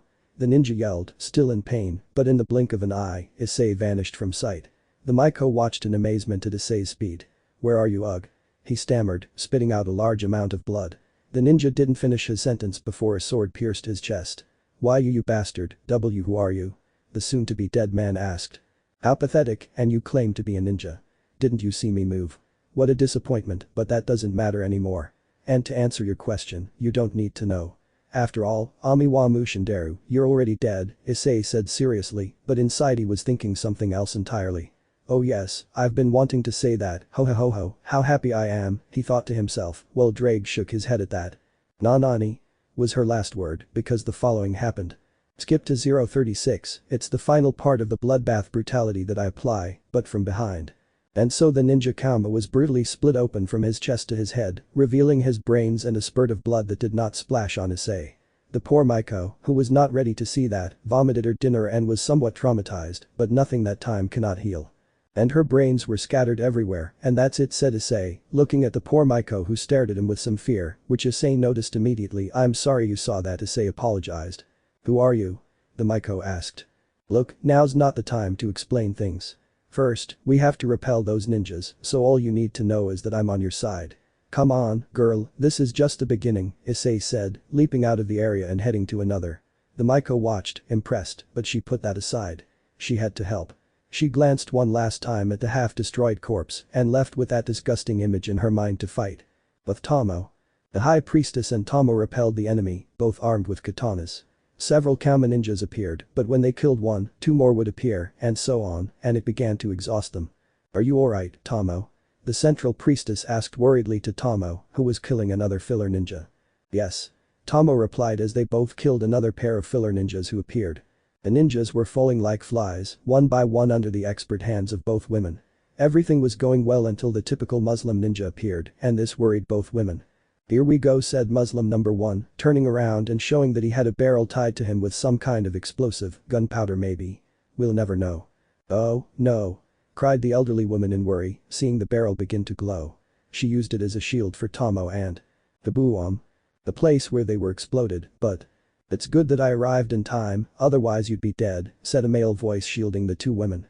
When they were safe, they encountered Issei, who had taken the full force of the explosion but was completely unharmed, said the Fedalobo. Great red body, I don't know, I'm just saying. Are you alright? Asked Issei, since Tomo was the only one who recognized him this afternoon. You're the boy from this afternoon. Tomo said, surprised to see him there. Oh, you're the cute Maiko I saw, what a way to meet, but that doesn't matter right now, said Issei. Tomo blushed at the cute comment but forgot about it when she remembered the current situation. Do you know this boy, Tomo? The older woman asked.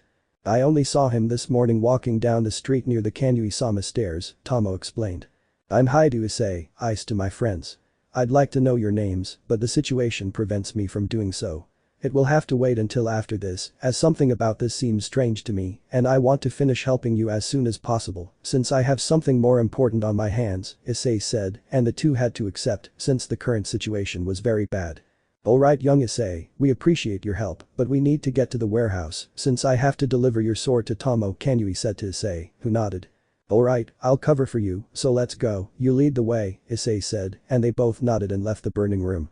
Tomo, Kanui, and Issei ran down one of the building's corridors toward the warehouse. Along the way, a group of Maiko joined them, and Issei first encountered one of them.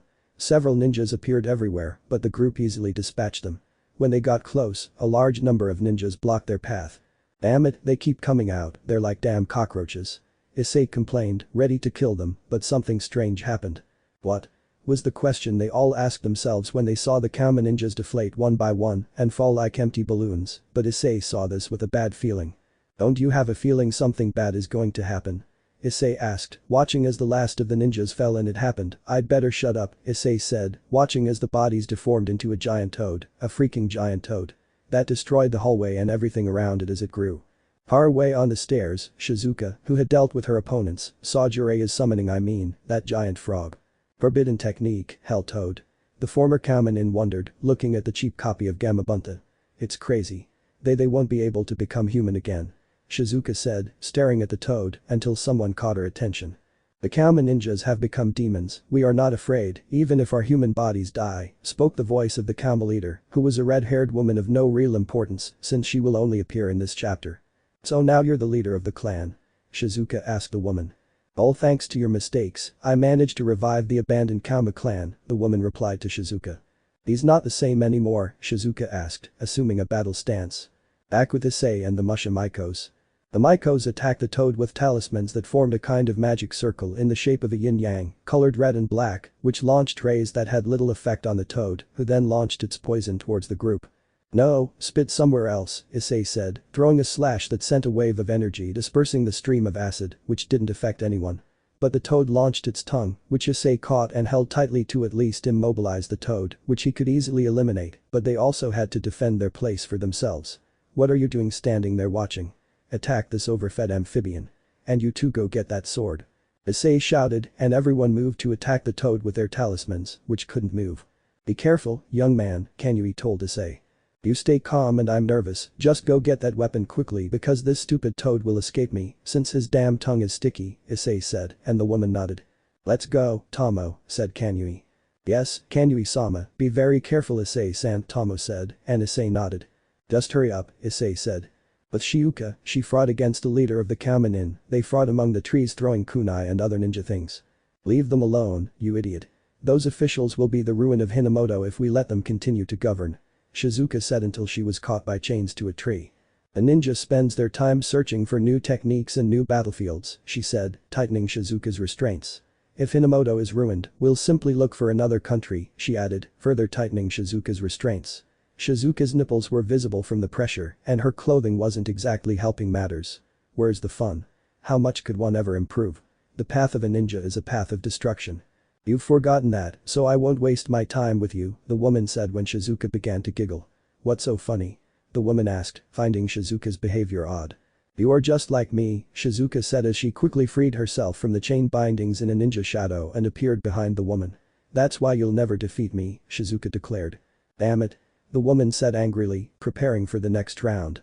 Back with the group, Issei and the Maikos had defeated the toad because Issei took several barrels of gunpowder left behind by the dead Muslim ninjas and threw them at it when it stuck out its tongue, and the bucking toad exploded. Damn toad, at least it's dead now, Issei said, seeing the Maikos sigh with relief. But Issei knew something was missing, and it came in the form of another damn toad. Just then, Tomo and Kanui arrived. The young Maiko was carrying a sword that emanated purple energy. Damn it, damn toads, now you're really in trouble. Issei said angrily, but the toad only attacked. Issei approached Tomo to see what had happened to the sword. You can use it, since from what I can see, that sword is special, Issei said.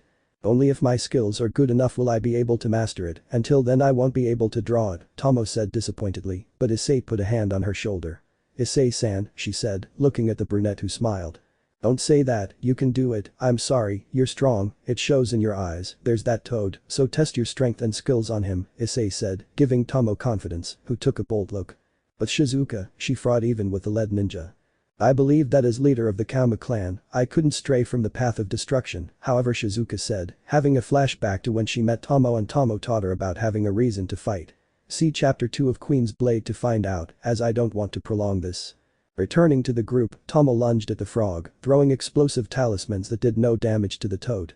The toad launched its tongue to attack, but Tomo masterfully evaded the attack and began running along the toad's tongue, attacking the toad's eye with a sword. However, this did not work, as the eye was super resistant, breaking the sword in two.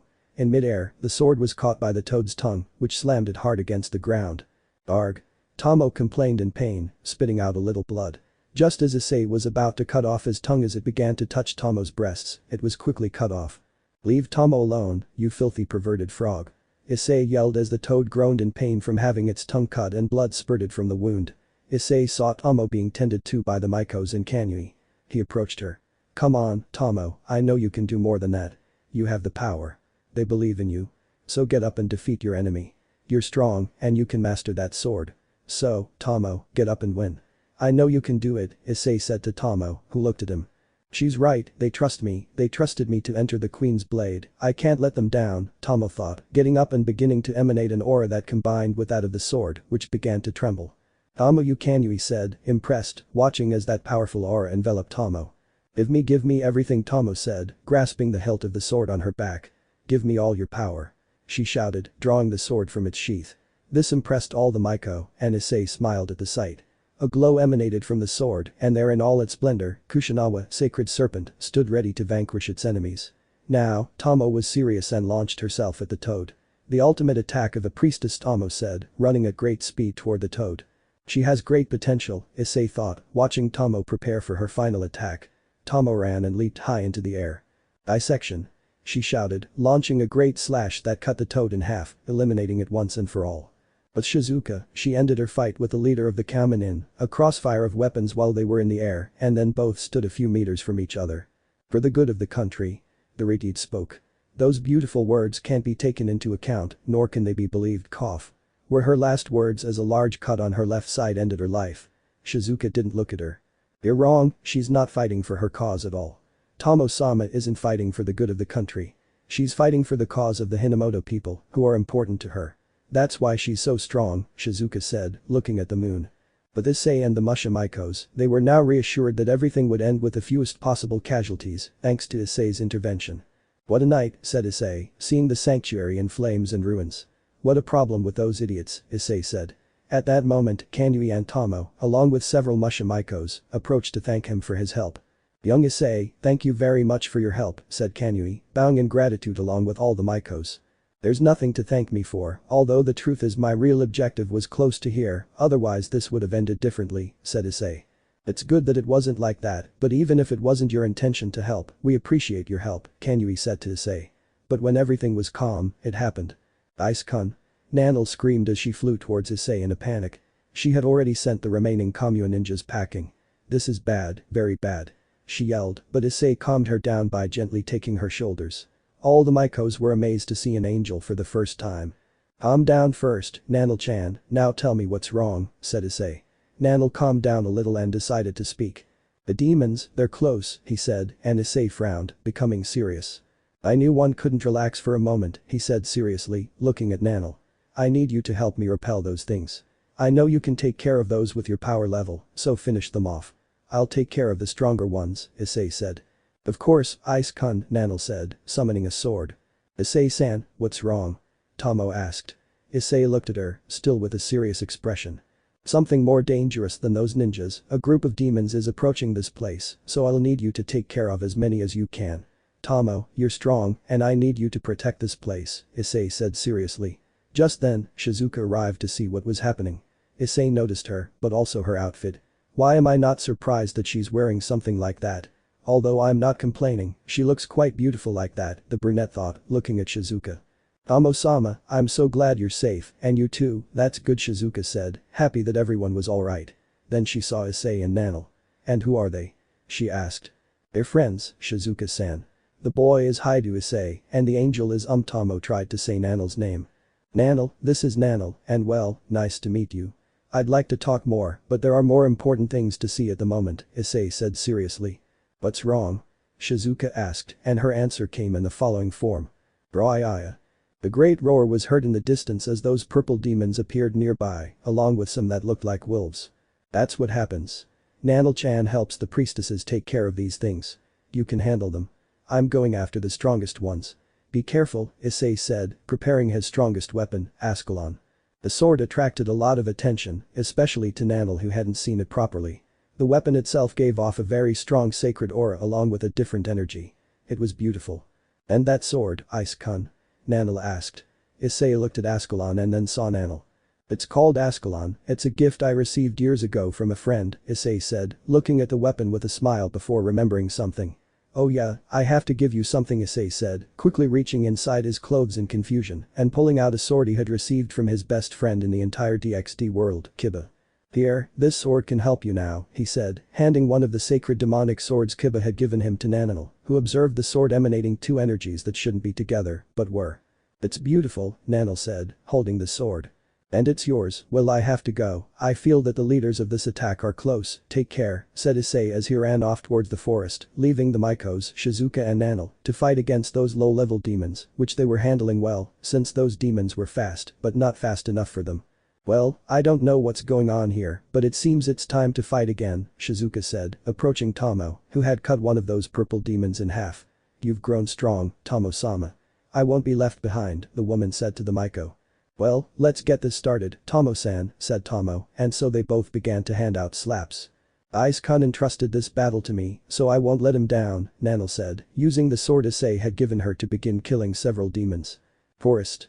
Issei ran, eliminating several demons that crossed his path. All of this was starting to annoy him since they were coming out of everywhere. Damn it, stop messing around. Issei shouted, cutting another purple demon in half. Partner, ahead there are 3 energy signatures that are strong, a mid to high class demon for sure, Drake warned Issei. In other words, Issei said. Pure shit, they both said as Issei continued killing more demons. When he reached the point where the energies converged, he saw a kind of portal. From which those things emerged, and guarded by 3 who must be the ones directing this attack. The 3 of them looked at Issei, and the one with the deformed mouth was the one who spoke. Look guys, a damn human came here to play the hero, hahaha what an idiot, he said, mocking Issei who ignored it. Don't get cocky, moron. Can't you see the sword he's carrying? This kid isn't ordinary, said the armored man to the now called moron, who saw the weapon but still wasn't intimidated. The FFT, nonsense Armis, he may have the weapon, moron said, ignoring Armis and lunging at Issei. That doesn't change the fact that I'm still a useless human, he screamed in a frenzy, trying to kill Issei, who was thinking. Well, of the 3, this idiot is the weakest, which leaves that armored guy and that 4-armed guy who seem the strongest, but compared to me, I'd say they're too weak, so I'll ask them who's sending them and what they want by attacking the human world after killing this idiot, Issei thought, watching as moron launched his attack. You filthy human. The idiot yelled. Issei saw him, and thanks to his training with Kiba, he was looking at him as if he were in slow motion. As if they were 2 swordsmen, Issei simply raised his sword and the demon passed by him. They stood back to back, motionless, until the demon began to tremble. Ugh. The demon moron spat blood from his disfigured mouth, falling to his knees. A gaping gash, the kind only Urano Zoro could withstand when Miha cut him during the Baradi arc, was visible. A torrent of blood began to flow from the demon's chest. Damn you, were his last words before he collapsed, dead. The cut from Ascalon had delivered a final knockout blow. Issei didn't look, but the demon's body quickly decomposed, turning into fertilizer, signifying a definitive death with no possibility of rebirth in hell. Meanwhile, he watched his enemies, who had become more wary of the brown-haired boy who pointed Ascalon at them. Imagine that what happened to Kuma happened to the demon. Okay, I don't want to make this too long, so I only have 2 questions for you. If you answer correctly, I'll kill you quickly, but if not, then it will have to be in the most painful way, said Issei, which annoyed the big guy and the one in armor. And what makes you think we'll talk, human, the big man said in a guttural voice, swinging his large sword in the direction of Issei. It's not a very good idea to point a gun at me, Issei said seriously. We won't tell you anything, so don't think that by defeating the weakest among us you can defeat us. I, Armis, general of the demons of darkness, will finish you off, human said Armis, preparing his weapon. "I, Mortem, leader of the undead, will end your miserable existence," said the big man known as Mortem, raising his greatsword for battle. "Ah, I didn't want to go to such extremes, but well, you leave me no choice," said Issei, making Ascalon disappear and impressing the demons. "You're a magic practitioner too, but that shouldn't be a reason for you to underestimate us, you insolent human," Mortem said angrily. "No, it's just that I want to do something I haven't done in a long time," Issei said, activating his strongest equipment. The appearance of the boosted gear alarmed the demons, as it exuded far too much power for a simple gauntlet. "Ah, I'd completely forgotten I had this," Issei said, opening and closing his left hand. "So, Drake, should we kill them quickly?" Issei asked the gem in his gauntlet. "Of course, partner, since they won't tell us anything," said the dragon, this statement frightening both demons. Well, Issei began, but was interrupted by the demon Mortem, who attacked, thinking he would take him by surprise. "You're fast for your size," but Issei said, placing the gauntlet near the demon's abdominal area, like Jiren against Vegeta at full power, "not fast enough." A small sphere of red energy formed in the palm of the boosted gear. But Mortem didn't finish because. "Dragon shot!" Issei shouted, unleashing a torrent of energy that obliterated the undead demon. Armus was terrified. He hadn't expected to find someone like that here. He had to escape, and fast. "I have to escape and inform Lord Adramelich of this as soon as possible," Armus thought fearfully, trying to escape. But trying and doing are two different things, and the brown-haired demon had launched another dragon shoot at the portal, destroying it completely. "No, it can't be," the armored demon said, terrified, and he had no choice but to face Issei. "You damned human, even if I die, I won't tell you a thing, you wretch, do you hear me? Absolutely nothing." Armus said, grabbing his weapon to at least try something. "Anyway, I didn't want to know anything, I just came to kill you all, so before you leave I'll show you something that neither you nor anyone else has ever seen," Issei said. "Ready, Drake?" Issei asked. "Always a partner," said the dragon. Armus just stood there, watching with his guard up, ready for anything, when something truly frightened him happened. Balancer breaker, the gem chimed, and the following occurred. Boosted gear scale male Sono and the Sekiryuutei armor was present. Now the demon Armus was truly scared. Issei noticed this and decided to end this once and for all. "Well, now that you've seen this, it's probably time to wrap this up, don't you think?" Issei asked. Armus wasn't sure if it was out of fear, but she decided to attack rather than die like a coward. "It doesn't matter, but I'd rather die fighting than escape, so here I go," shouted the armored demon, launching himself at Issei. "That's admirable," but Issei said, appearing in front of the demon, who stopped for a second. "One question, how hot is it down there?" Issei asked, but the demon didn't understand. "Never mind, just die already." Issei inhaled a large amount of air directly into his lungs. Boost, boost, boost, boost, boost, boost, boost. I charged the boosted gear, multiplying the power of my next attack. But what was all the demon managed to say before being engulfed by the flames that Issei unleashed towards him? "Nuo!" The demon screamed in pain until it was slowly consumed by Issei's flames. It was all over now, as Issei had finished off the remaining demons with a few well-placed blows from his armor. "Well, I'm done," Issei said, looking at the place where several of the corpses were turning to ash or simply disappearing in dark smoke. "We have to go back," Issei said, making his armor disappear and summoning Ascalon again. "I hope everything went well," Issei said to himself as he headed back. "This was boring," Mate Drake complained. "It's not my fault they were weak, but maybe we'll fight for real someday," Issei said, walking back. "I hope so," said Drake as he went to sleep. Time skip. "Then they're going to the mainland," Issei said to Tomo and Shizuka, who nodded, with Kanui behind them. Upon returning, he only saw some injured Maiko and nothing more. Nanel was happy with her new sword and everything. Issei was greeted by Nanel, Tomo, and Kanui, who asked what had happened. Issei explained that it was nothing, just a weak demon and nothing more, although most of that was a bit of a lie. He then helped clear some of the rubble and bring back the bodies of the Maiko, who had honorably defended their home. After a proper burial, Kanui told him that Tomo would be entering the Queen's Blade, and Shizuka said she would accompany her, resulting in the sword they had now.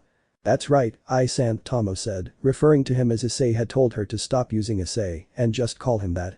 "We wanted to know if you could give us a ride there," Tomo asked. "Yes, please take us to Ice," Shizuka said. "That's fine with me, since I was planning to return to the continent in a few hours," Issei said. This pleased both girls. "Great, I hear the Kanui-sama, we have a way to get to the continent," said Tomo. "That's good, Tomo. Go safely, and Tomo, we'll be eagerly awaiting your return," said Kanui as Tomo hugged the woman, who returned the gesture. "I'm sure of it, I'll come back and bring great change to Hinamoto," Tomo said. After that, Tomo said goodbye to everyone and they were now riding in the cart with Issei and a sleeping Nanel, who was resting her head on Issei's shoulder and smiling. Tomo saw this and blushed, but thought it was normal, and Shizuka also fell asleep inside the cart. Then you'll participate in the Queen's Blade, Issei said in a low voice, so as not to disturb the sleeping women. Yes, to become queen and return Hinamoto to what it once was, Tomo said.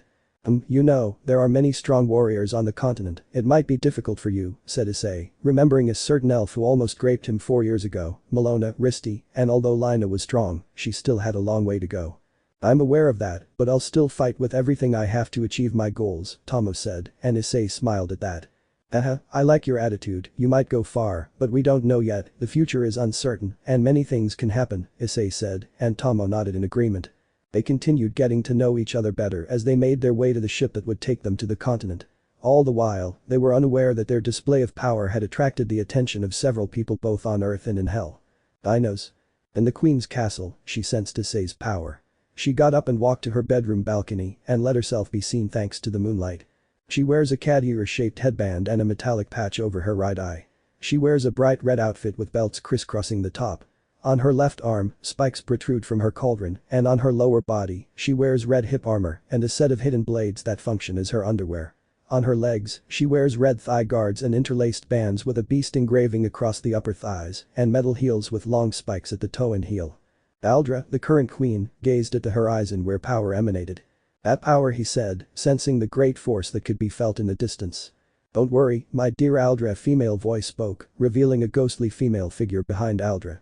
As long as we don't confront that energy, we'll be fine, I assure you, the voice told Aldra. I hope so, Delmore. I don't want to deal with those kinds of problems, Aldra said to the woman now known as Delmore. Aldra looked one last time and went to sleep for a while to prepare for another day. I hope nothing bad happens, Delmore thought, worried about the future. Hell. Ho ho ho, what nostalgia, said a figure with a voice worse than Risivum's, sitting on a golden throne in the middle of a most elegant room. He felt Drake's energy from the other side and smiled, remembering when he influenced that fight between the dragons. He was proud of that. Who would have thought we wouldn't be the only ones here, Elohim, haha, but I doubt I can stand up, said the man who wore elegant clothes. Well, I'll have to send someone to find the source of Drake's power and steal it, and I think I have the right person, the man said. Just then, 3 women entered the room. Exactly the ones I need for this job, the man said, smiling at them. I need you to find someone and bring them to me. Any failure will be punished with death. Is that clear? The man said seriously. Yes, Adramalich-sama, the 3 women said. Well, the man said seriously, the last thing I remember is that they sealed Albion and Drake inside artifacts that Elohim created. That means he's inside someone, a human, and when I find him I'll kill him and steal Drake's power, thus killing Elohim once and for all. Adramalich thought maliciously, not knowing who had Drake, poor fool. Issei was the target of someone worse than Risivum. Today, the brown-haired boy helped some warrior priestesses and killed some weak demons. He also let himself be touched by 2 important people he will meet in the future. What will happen from now on? Only the plot will tell. End of Chapter 3. Chapter 4. Chapter 4. The next day. Port. Issei, Nanel, Shizuka, and Tomo's group had already arrived at the port after a 5-hour journey. Nanel and Issei watched the 2 warriors from Hinamoto preparing to continue on their way. Thank you so much for bringing us to the continent, Ai-san, the Maiko said to Issei as she bowed. It wasn't a big deal, I'm just happy to know I was of help, the brunette said, smiling. I hope we meet again, maybe we can go on a date, you and I, what do you think? Shizuka said, winking at Issei. Shizuka-san. Tomo shouted, annoyed by her friend's attitude. What? It's because you helped us in Hinamoto with the Kamen ninjas, Shizuka said. Haha, I'd love to go on that date with you when we meet again, Issei said, smiling, but Nanel got jealous and pouted. See, Tomo-sama, he agrees, Shizuka said, and Tomo just sighed wearily at how his friend was.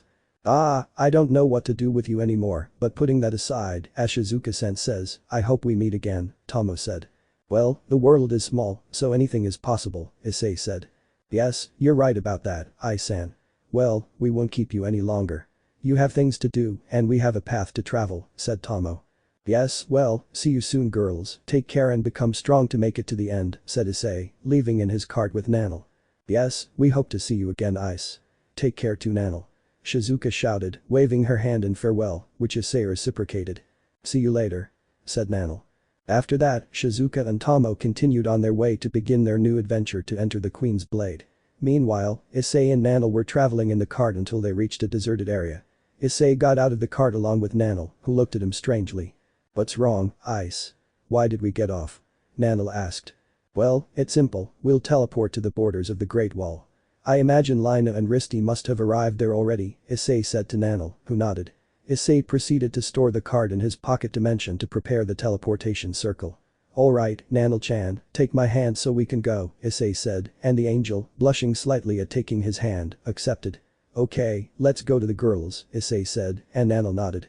Then a magic circle bearing the mark of the Sekiryuutei appeared and transported them both to the borders of the Great Wall. Moments later. Great Wall. Arriving at the Great Wall, Lina and Risty had to climb the mountain path where Malona attacked and where they met Issei.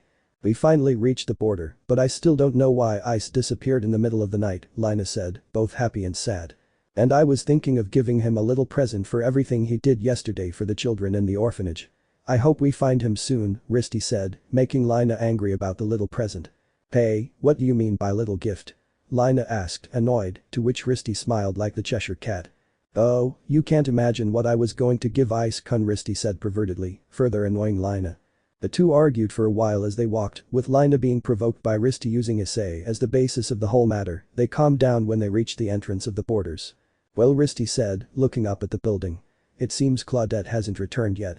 This caught Lina's attention, who looked up and noticed the absence of Claudette's army flag. "See? Her army's flag isn't there," Risty said. "That's true," Lina said. "And now it will be easier to get out of here," Risty said. "Do you think that will work?" "I mean, with Ice it would have been easier to escape from her," Lina said, and Risty nodded in agreement, but then she thought of something. "We can flip a coin," said the Redeed, taking a coin out of her bag. "Heads means we'll be lucky to escape," Risty said, tossing the coin. "We're in luck," Risty said, smiling, but Lina didn't buy the story about the coin, so she picked it up. "Wait a minute, this coin only has heads," exclaimed the blonde indignantly, looking at the coin, to which Risty just smiled. "It's fun, isn't it? It was a good trick I played on you," Risty said, smiling amusedly. "Another one of your tricks to deceive," Lina said. "It's yours, you might find it useful," Risty said. "No, thank you. I don't need a thief's money," Lina refused. "The nature of money depends solely on its possessor. There's no difference with the money you have now. That's my advice as a noble thief, remember that well, understood? I'll accept the coin again when you've become self-sufficient," Risty said to Lina without losing his smile.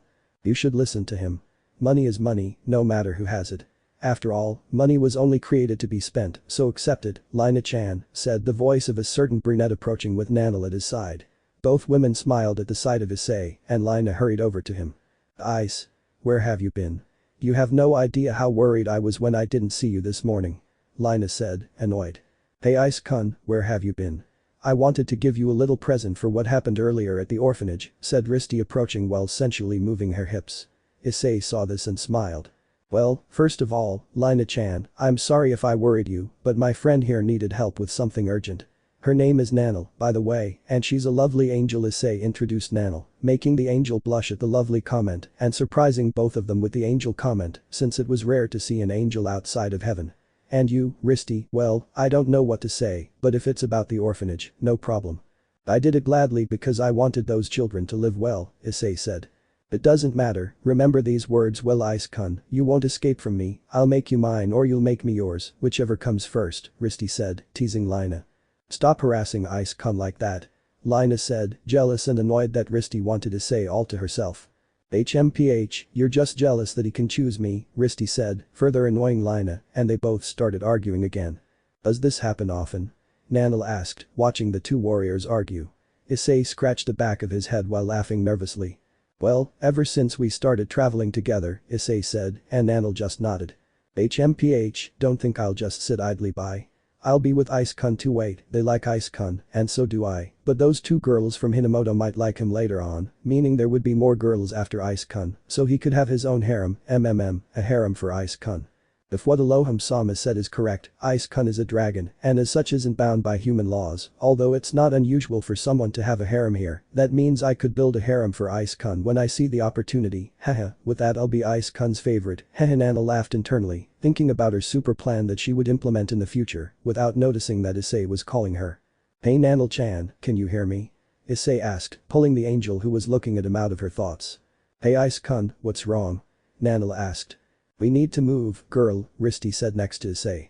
"Oh, I'm sorry, I got carried away with my thoughts," said the blue-haired angel. "And what were you thinking about?" Lina asked. It's a secret," he replied, disconcerting the three who shrugged. "Alright, let's get going," Issei said, and the three nodded as they crossed the border and entered the city on the other side of the Great Wall. Unbeknownst to them, from inside the walls, a serious-looking Claudette watched a group, accompanied by a woman with green hair who smiled and licked her lips at the sight of Issei. I found you again, Ice-kun, the woman thought, watching Issei talking to the guards who let him and the girls through. "Did the bird escape from the cage?" Claudette asked the woman.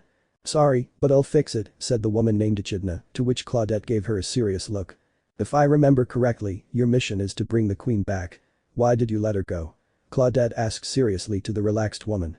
"I have something in mind, after all, they didn't tell me how to do it, besides, it's accompanied by someone I've been looking for a long time," Yufufufu Echidna said to Claudette, who upon hearing the last part knew who she was referring to, but that little laugh at the end annoyed her, but she put it aside. "Special instructions," Claudette said, walking towards the window. "I am Echidna, the loyal mercenary, and I will carry out your orders. My only concern is how I'm going to cook her," Echidna said, to which Claudette gave her a strange look. "Cook?" Claudette asked. It seems I found something very tasty, along with something very exciting," Echidna said, thinking of Issei last. Claudette let her be and knew very well what she was talking about. She wasn't an idiot. She looked out the window toward the city, seeing Issei being dragged away by the arms by Risty and Lina, with a very jealous Nano yelling at the two of them. "Idiot," Claudette whispered, referring to what Echidna had said. Time skip. Half an hour later, the four of them were at an inn, where Issei rented a room for himself and Nanel, and Risty and Lina asked for another one next to theirs.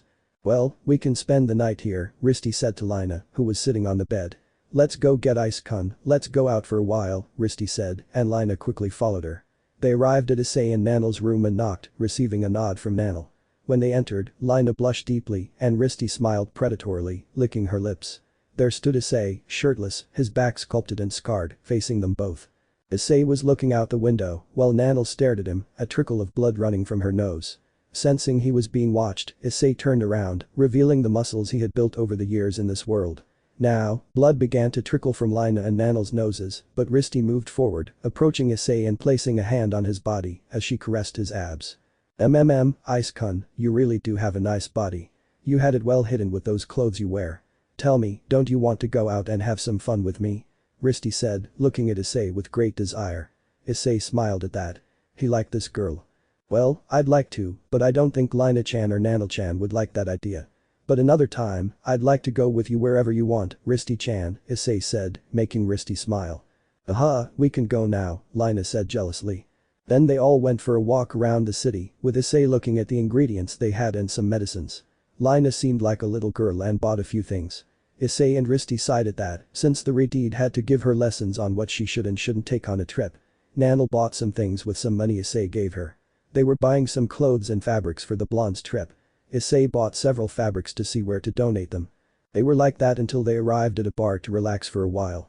"I'm glad everything is going well so far," Risty said. "I suppose so," Lina said. "Well, we checked, it's not like we did anything wrong," said Issei, taking a sip from his beer mug, which didn't affect him in the slightest.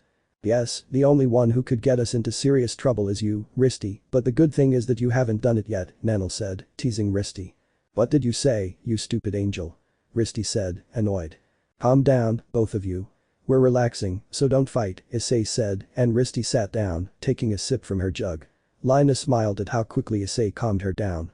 They talked for a while longer about how Lina was now free to go wherever she wanted and that Risty might be going to Gynos, the capital of the Queen's territory, or to the desert looking for the Amar pyramid, while they were seen in the distance by Echidna, although Issei noticed that someone was watching them, but let it go. "They say that the evil spirit of a princess lives in that pyramid," Risty said excitedly. It sounds horrible, but exciting," Lina said, her eyes sparkling. "Well, demons exist, but that doesn't prevent ghosts from being there. I'd like to go there, where the ancient kingdom of Amara once stood," Issei said. "You know a lot about that," Risty said. "Well, I've been doing some research," Issei said. "Risty, I can't go with you, right?" Lina asked the Redeed, who shook her head. "No, this is where we part ways, that was the agreement, remember?" Risty said, and Lina understood. "And you, Ice, can I accompany you even if it's just for a while?" Lina asked Issei, who thought for a strange reason. Well, it's not a problem, but you know I travel around the continent a lot, but I can help you train to become strong, so if you can accompany me until it's time for us to part ways, Issei said, cheering Lina up. But you know you'll have to do something to stay, otherwise you're out, Nanel said, eating a piece of bread. And what are you doing? Lina asked, and Nanel looked away. I knew it, you do nothing and you make rules, Lina said. They were at peace until. I don't know how a snake does it, so it'll stay like that. Lina's face turned blue when she heard the hiss. The three of them looked at the table and saw a snake slithering there. Risty and Nanel's faces turned blue with fear at the sight, but Issei was different. Issei looked at the snake, which stopped in front of him. The brunette looked at it and picked it up with his hand. The snake coiled itself around his arm. What happened, little buddy, are you lost? Issei asked the snake, which only hissed. Issei understood perfectly what it said, Parcel XD, and that's when he got scared. Now he knew who the snake belonged to. Issei heard the sound of heels. He was sweating bullets. There was only one person in this world who could put him in that state. When he heard the footsteps pass behind him, he knew. He looked over his shoulder and saw Echidna, who winked at him with a sensual smile as she left, swaying her wide hips seductively. Issei looked at that fleshy backside the woman was carrying and saw the snake that was coiled around his arm crawl towards her. Of all the people I know, I had to run into this succubus elf, Issei thought, watching Echidna leave, not without looking at him over his shoulder and smiling gently until she was completely out of the place. Haha, you're so lucky, mate, now she'll grape you, or you her, hahaha, it's a game of temptation to see who falls first, Drake said, laughing at his mate's bad luck. Fuck you Drake, Issei thought. Ice-kun, are you okay? Nanel asked, placing her hand on Issei's shoulder. You seem nervous, Risty said. Do you know that woman? Lina asked. Ah, yes, but that doesn't matter, leave the payment and let's go to the inn, said Issei, putting his hand in his money bag, but he saw that there was a small piece of paper on one side of the bag. It must be from her, he thought, putting the paper in one of his pockets and paying what they owed. They left, with Lina, Risty, and now Nanel arguing because Risty said she wanted to sleep with Issei, nice and close together. Lina got annoyed, and so did Nanel. Issei watched this from a few steps behind them, unable to resist glancing at their behinds. But a sign caught Risty and Lina's attention, and they stopped to read it.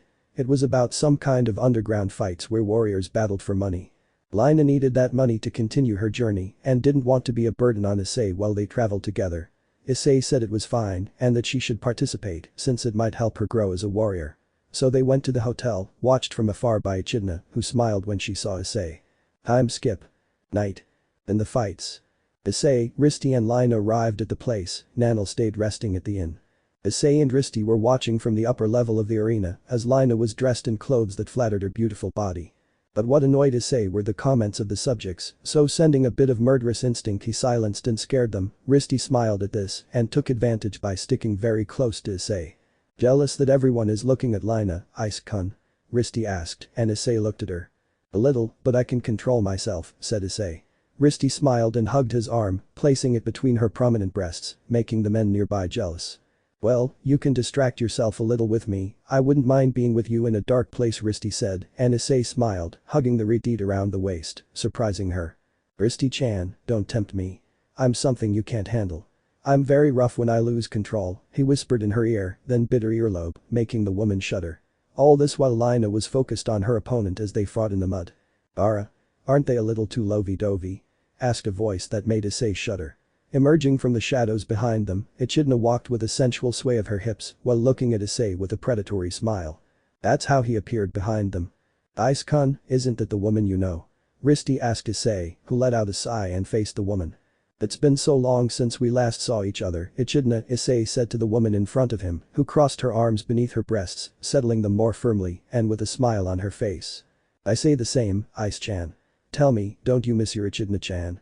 She asked, getting very close to Issei, much to Risty's annoyance. Hey, stay away from Ice-kun. The redeed told the elf. I'll take him first, she said, making a drop of sweat form on Issei's face. But I was the first woman in Issei's life, after all, we had some good times together, Echidna said, hugging Issei from the front, wrapping her arms around his neck and pressing her breasts against his chest. Issei was nervous. This woman was a bombshell. Not even Rias and the others were like this. He never thought he'd find someone like this, but there's a first time for everything in life. Risty looked at Echidna with great competitiveness, and the elf just smiled mockingly and hugged Issei even tighter. Tell me, Ice-chan, don't you want to be with me again? I've felt very lonely without you by my side, Echidna said, looking Issei in the eyes. Issei was already tired of this and just pushed her away from him. It's good to see you again and all, but I wouldn't get involved with you like that. Besides, you make it sound like I slept with you, which I didn't. So if you're just here to bother me like when I traveled with you, you'd better stop. I have better things to do than put up with your games. They're not good for me. So if you'll excuse me, I have something to do. I'm leaving Lina-chan in your care, Risty. I'm going to the inn to get Nana-chan. I might be back in the morning, Issei said, and the Retid nodded. Issei looked one last time at Echidna, who seemed to be smiling on the outside, but inside she felt bad hearing those words from Issei. It was nice seeing you again. Goodbye, Issei said, leaving the two women alone. Risty saw Echidna, whose smile faded, and she looked at the ground with a bitter smile. The desert bandit found this strange. What happened between you and Ice-kun, since he seems upset with you? Risty asked. Echidna just sighed and looked at the woman. Well, let's just say he got tired of me making fun of him with insinuations like the one I made recently. He's a good guy, and I thought that, like other men, it would be easy to tempt him, but it wasn't like that, and now I think he hates me, Echidna said, approaching to watch Lina's fight. Well, Ice-kun isn't like that. According to Lina, Ice-kun is a mysterious person, but putting that aside, I think you want to talk to me in addition to coming to see Ice-kun, Risty said, watching the fight. Yes, I have a deal to make you, Echidna said. I'm listening, Risty said. But Issei. The chestnut-haired man walked through the dark city streets. Encountering Echidna like that bothered him. It reminded him of the times she had toyed with him and his feelings. It was always the same with her. Teasing him with her voluptuous body. She took advantage of the situation, thinking it was fun. It wasn't that he minded it, but everything has its limits, and he crossed them when she started talking about him in his sleep things, about whether he was gay, and that's why he didn't react to her games, or whether it was all just a facade, waiting for the right moment to act when she let her guard down. That same night, Issei left her alone and decided to continue his journey hunting demons. Woe to the demons who crossed his path, for a dark future awaited them. Issei decided to put that aside since it was starting to bother him. He walked for a few minutes until he felt a strange energy coming from outside the village. He quickly went to the inn where he saw Nana asleep. He didn't want to disturb her, so he decided to leave a note saying that if she didn't find him, she should look for him. So, leaving the note, he left the inn in the middle of the night, heading towards where the energy had been felt. Outside the town. Issei reached the forest surrounding the border town, searching among the thick trees for the source of power, but he realized something. Surrounded, huh? The chestnut-haired boy said to himself, drawing Ascalon from its sheath and patiently awaiting the first attack, which came instantly in the form of a massive iron weapon that he easily stopped. He saw the attacker, who was none other than a large fat orc. He had a kind of half-armor on his right shoulder where he held a large iron mass with several spikes. Several more orcs began to appear around Issei, along with a small group of goblins armed with knives. Behind the large orc, a figure in black appeared. Issei recognized the outfit as that of a plague doctor. His attire was simple. A long white mask, a black suit with a cape, and he held a staff that was probably a weapon. The figure in black stood in front of the orc and, placing his staff in front of him, put his hands on it. He looked at Issei through the chilling mask and, with a voice distorted by it, spoke. Good evening, Mr. Hyadu, it's a pleasure to meet you, said the man. Yes, I can see it from this warm welcome. Who are you? Issei asked, keeping a watchful eye out for any strange movements from these monsters. Haha, my name doesn't matter, but you can call me X, Roman 10, X said to Issei, who looked at him seriously. And what do you want with me? I don't think it's inviting me for a walk, Issei said with a half smile. You're a fun person despite your current situation, but anyway, you're a hindrance to our organization, and I've been tasked with eliminating this obstacle once and for all. I know I couldn't do it alone, so I made a deal with these gentlemen here. If you kill you, they'll get your friends along with a hefty sum of money as a reward. They obviously accepted, and well, despite our brief conversation, I was pleased to meet you, Mr. Hyadu. So, you finish him off, the man ordered the orcs and goblins, pointing his staff at Issei. Issei, for his part, was annoyed. No, he was furious. This guy comes here, attacks him, then says he's a hindrance to his organization, and then gives his friends away as payment to these monsters. Oh man, this guy and his stupid organization, whose existence I didn't even know existed until now, are seriously screwed. Nobody messes with someone important to him, and they'll find out the hard way. So the orcs. That's how goblins are, and with the same knives. Now you're really dead, you wretches, Issei said to begin the massacre. It was 30-1, with only 10 of the largest orcs and the rest being the fastest and strongest goblins. 2 goblins lunged at his sides. Issei swiftly impaled one with the edge of Ascalon and grabbed the other by the neck, snapping it and throwing the corpse onto 3 more who were momentarily distracted by what had happened. By the time they reacted, it was too late as Issei severed their heads with a horizontal slash. In 2 of the 3, he only severed half their heads. A jet of blood erupted like a geyser from the cuts. 2 orcs rushed at Issei from behind with 2 axes. Issei jumped, dodging the blows that hit the ground where he stood. "Damn backstabbers, fight head on," Issei said angrily, landing on the shoulder of one of the orcs and burying Ascalon in his skull. He then pulled it out through the front, splitting half his face open and sending a gush of blood spurting out. Before the other orc could attack, Issei drew his weapon and shot out the top of his head, splattering orcish matter all over his companions. "I'm tired of this. I'd better finish this quickly," Issei said, watching as 5 goblins charged at him. But Issei vanished from their sight, and when he reappeared, the brown-haired man had sliced the goblins in half vertically. X was terrified. He hadn't thought Issei could survive this. So he decided to slip away unnoticed to report that Issei was more than he seemed. But he didn't notice that when he left, Issei only had 1 orc and 2 goblins left to fight. The brown-haired man saw X escape like it being a coward. He decided to stop playing with those monsters and extract information from the madman in the crow mask. "Well, you guys helped me vent my anger at seeing Echidna trying to bother me again, so die," Issei said, shooting the 2 goblins in the head and then slicing the orc into 4 pieces, leaving the place a mess. "Damn, what a mess I made. Well, I'd better go find that crazy guy," Issei said, setting off in search of XX was running desperately through the trees. He had to get to his horse and head for the organization's headquarters. He had to warn his superiors about what he had just seen, tell them that Haidu Issei wasn't normal and that they would need a bigger plan to stop him. X saw his black horse in the distance, relieved to be able to reach it safely and get out of there as quickly as possible to deliver the warning, but as everyone knows, luck isn't always on the side of the bad guys, and this was no exception. "Where do you think you're going, Crowface?" Issei asked, emerging from the darkness. "Did you think you'd just walk away like that after saying you'd give away my friends as payment?" Issei spoke seriously, startling the man who fearfully watched the brunette approach him. "How did you get here so fast?" the man asked, and Issei looked at him. "That's none of your business," Issei said, approaching and striking the man's mask, shattering it and revealing the face of a man with black hair, brown eyes, and scars. The man fell to the ground, looking at Issei in fear. "Now you'll answer me, who the hell are you and what is this organization that wants me dead?" Issei demanded. The man smiled, revealing his yellow teeth, which angered Issei. "No matter what I tell you, there are 9 more besides me, they are stronger than me, and they will come for you. The Tenebrous organization will not stop until it destroys you and then brings our lord to earth," the subject spoke, intriguing Issei with the lord part. "What are you talking about, idiot?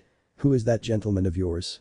Issei asked, but he noticed that the man began to convulse and a light began to shine brightly beneath his black suit. "Shit!" Issei shouted. Kaboom!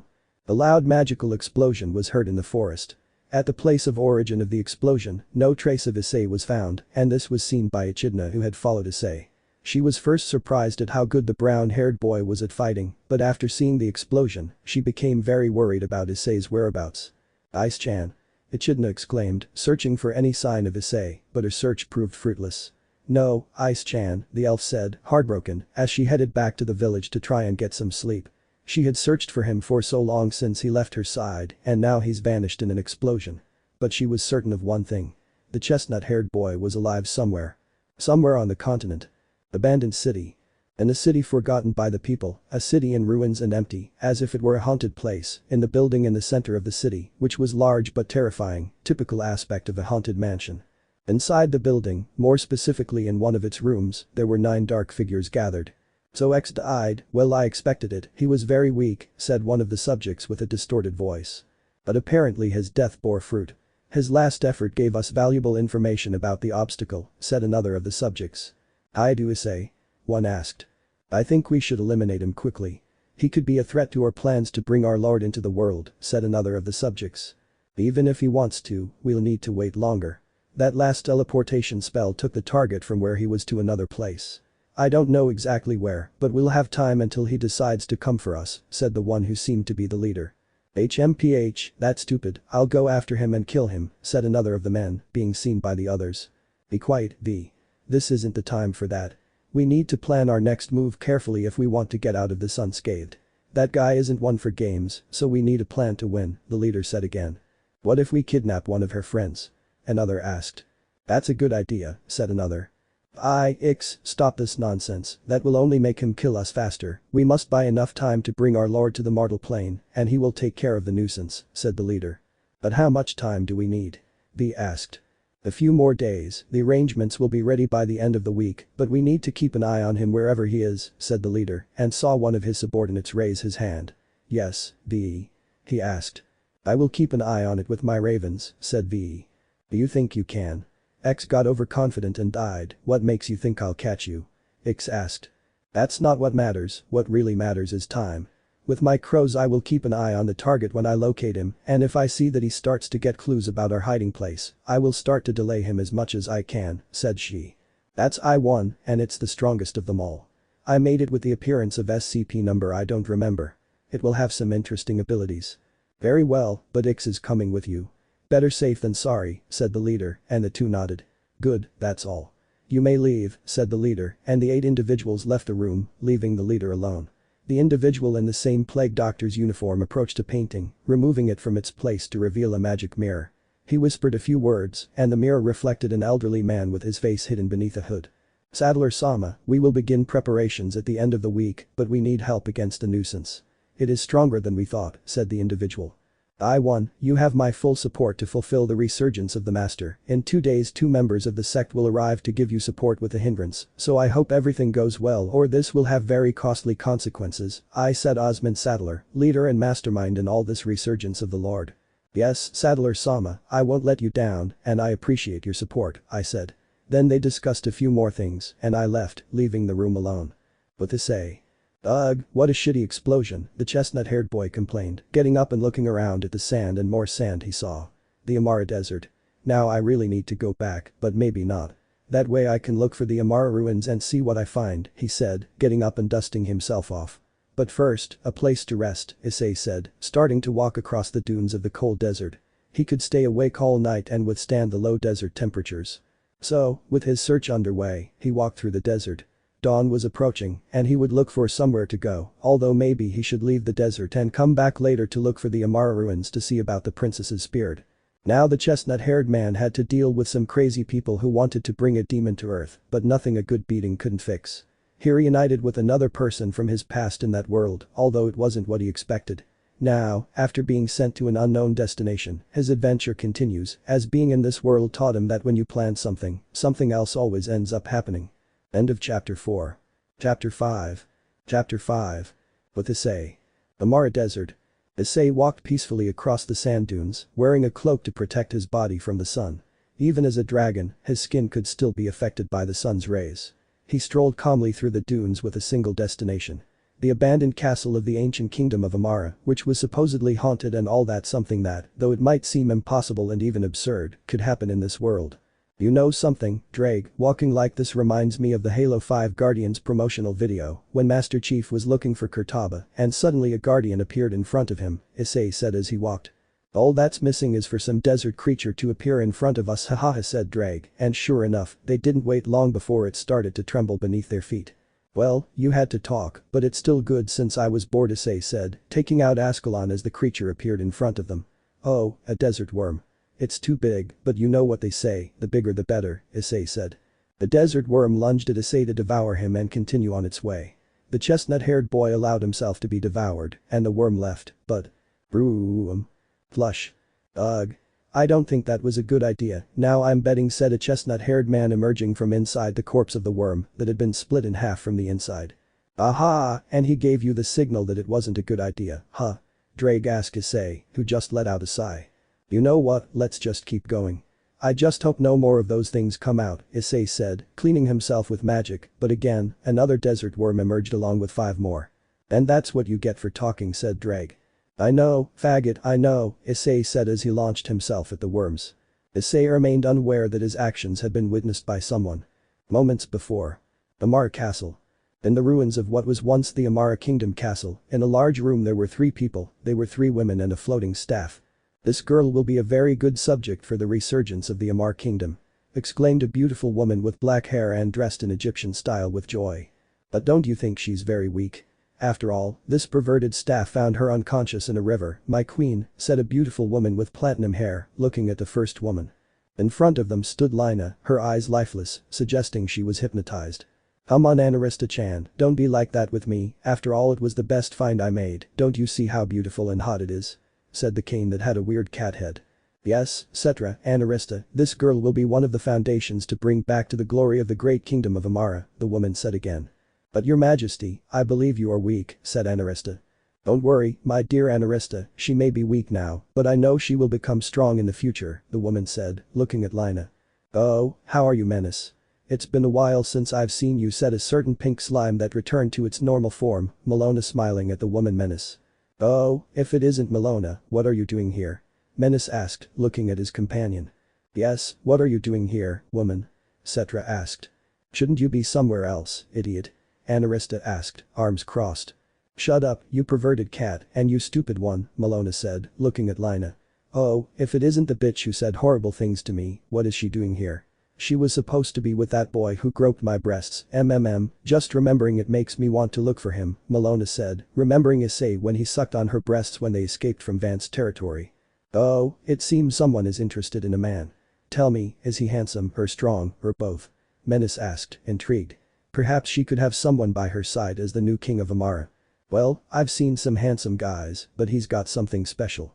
Besides being strong, I could feel him holding back when we fought, and he's also good with his hands, his touch is very good," Melona said with a slight blush on her face. "Wow, for this drooling girl to blush, that boy must be interesting," Anarista said thoughtfully. At that moment, Cetra sensed something inside the barrier he had placed around them several meters away.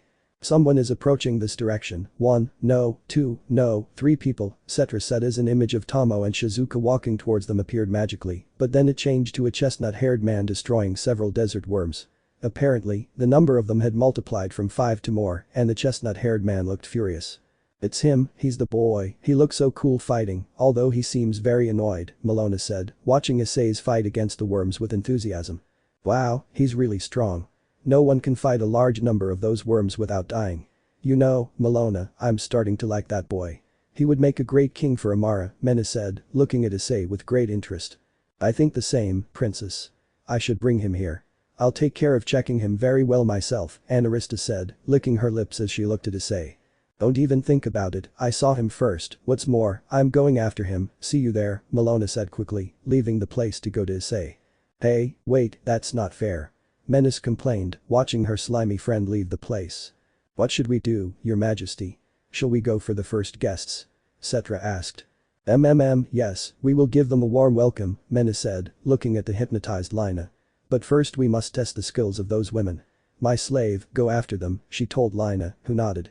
"Yes, love," she said, quickly leaving the place and leaving Anarista and Menace with Cetra. "What will we do with the boy?" Cetra asked. Let's let him come here, after all this seems to be his destiny," Menace said eagerly, wanting to meet the chestnut-haired boy and see if he was worthy to be their future king. "Yes, I hope it's surprising," Anarista said, thinking of some rather unholy things. "Ah, better wait and see what comes of this," Cetra said, jealous of the attention Issei was receiving. "Issei. Ah, die already you damn worms." Issei shouted angrily, killing another worm. There were still about 10 more.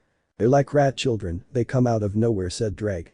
"You know what, screw them, I'm getting serious," Issei said angrily, summoning the boosted gear. "Balance breaker," he yelled as he was covered by the red armor. Welsh dragon scale male Dreg's voice sounded from the gem on his chest. "How do we proceed, partner?" Dreg asked. "With everything," Issei said seriously, putting his hand out in front of him as a sphere of red energy appeared in his palm. Boost, boost, boost, boost, boost, boost, boost, boost, boost, boost, boost, boost, boost, boost, boost Sonoran 14 aumentos e Issei attacco. Welsh impact. Issei said, unleashing a massive torrent of energy that obliterated the worms and left a trail of glass in the heat of the attack. "Next time, let's use less power in the attack," Issei said, and Dryag nodded inside the boosted gear. Thus they resumed their journeys until Issei observed in the distance a dark energy that appeared above a structure. "Damn it. No, this feels like that Melona girl," Issei said, sensing the energy as a voice caught his attention. "Ara. I'm glad to know you remember my name," said the girl, appearing in front of Issei, who just stared at her. "You're not here to fight, are you?" Issei asked, and she shook her head. Nope, actually I came to chat with you, I mean, I'm interested in you, and I want to get to know someone as peculiar as you, after all, I've met many men, and you were very different from all of them, as if you didn't belong here, Malona pointed out, and Issei smiled ironically. Well, you could say I'm from very far away from the continent, Issei said. Oh? That's interesting, tell me more, Malona said, clinging to one of Issei's arms and placing it between her large breasts. Many would say she was smiling, or something like that, but Isakas are bigger, but I'm not complaining, Issei thought. Well, what can I say?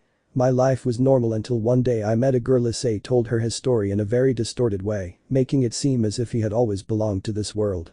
Malona was even more interested, but what interested her most was that Issei was a pervert, even though he didn't seem like it, without knowing that Issei was a restrained pervert.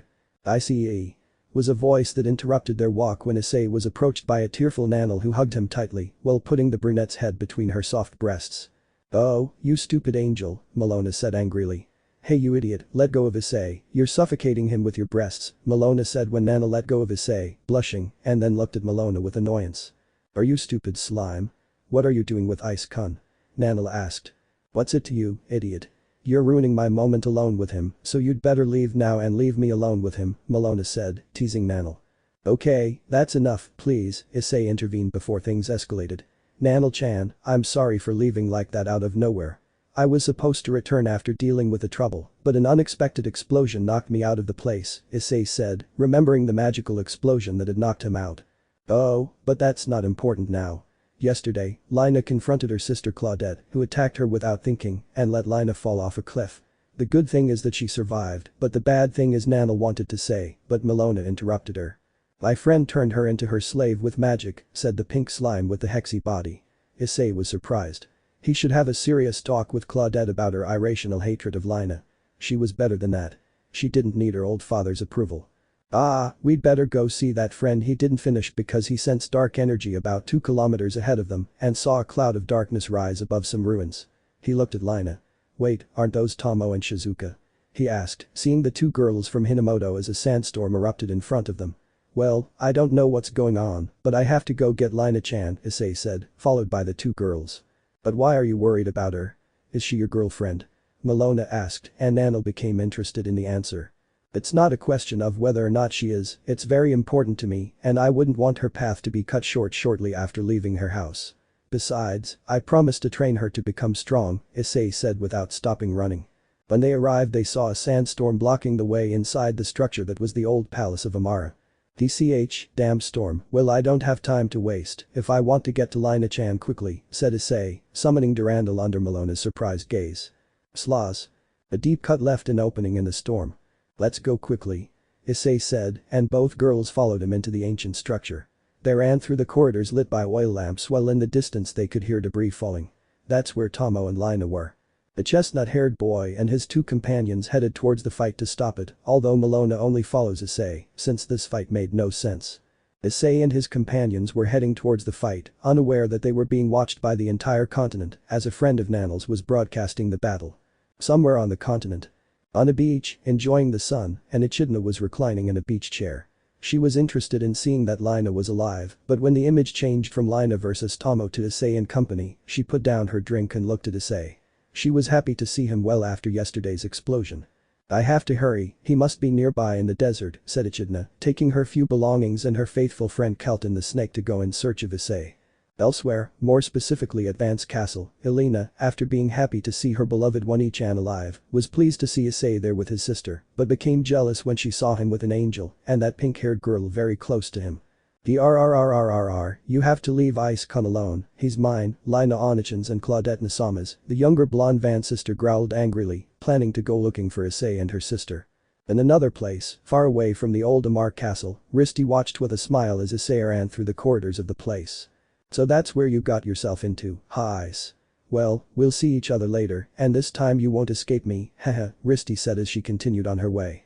In a village on the coast of the continent, a beautiful woman with purple hair and a purple dress watched everything attentively, but when she saw Issei she felt something strange inside her, but she let it go, she had to win the tournament to prove the name of the Miyamoto clan in the world. Several kilometers from the swamps, 3 women walked calmly. All 3 were very beautiful with alluring figures. One with black hair, another with red hair, and the last with pink hair. All three exuded a demonic aura, having been sent to eliminate Issei on Adramlich's orders. They watched a fight between Lina and Tomo, but when the camera shifted to Issei, the black-haired woman looked at the brown-haired boy with interest, the redhead licked her lips, and the pink-haired woman gazed seriously at him. "I think this mission won't be entirely boring after all," said the dark-haired woman.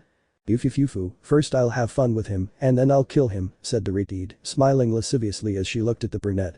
"You two, stop wasting time, we have work to do," said the pink-haired girl seriously, making the two stop looking at the sphere that showed the battles of the Queen's Blade.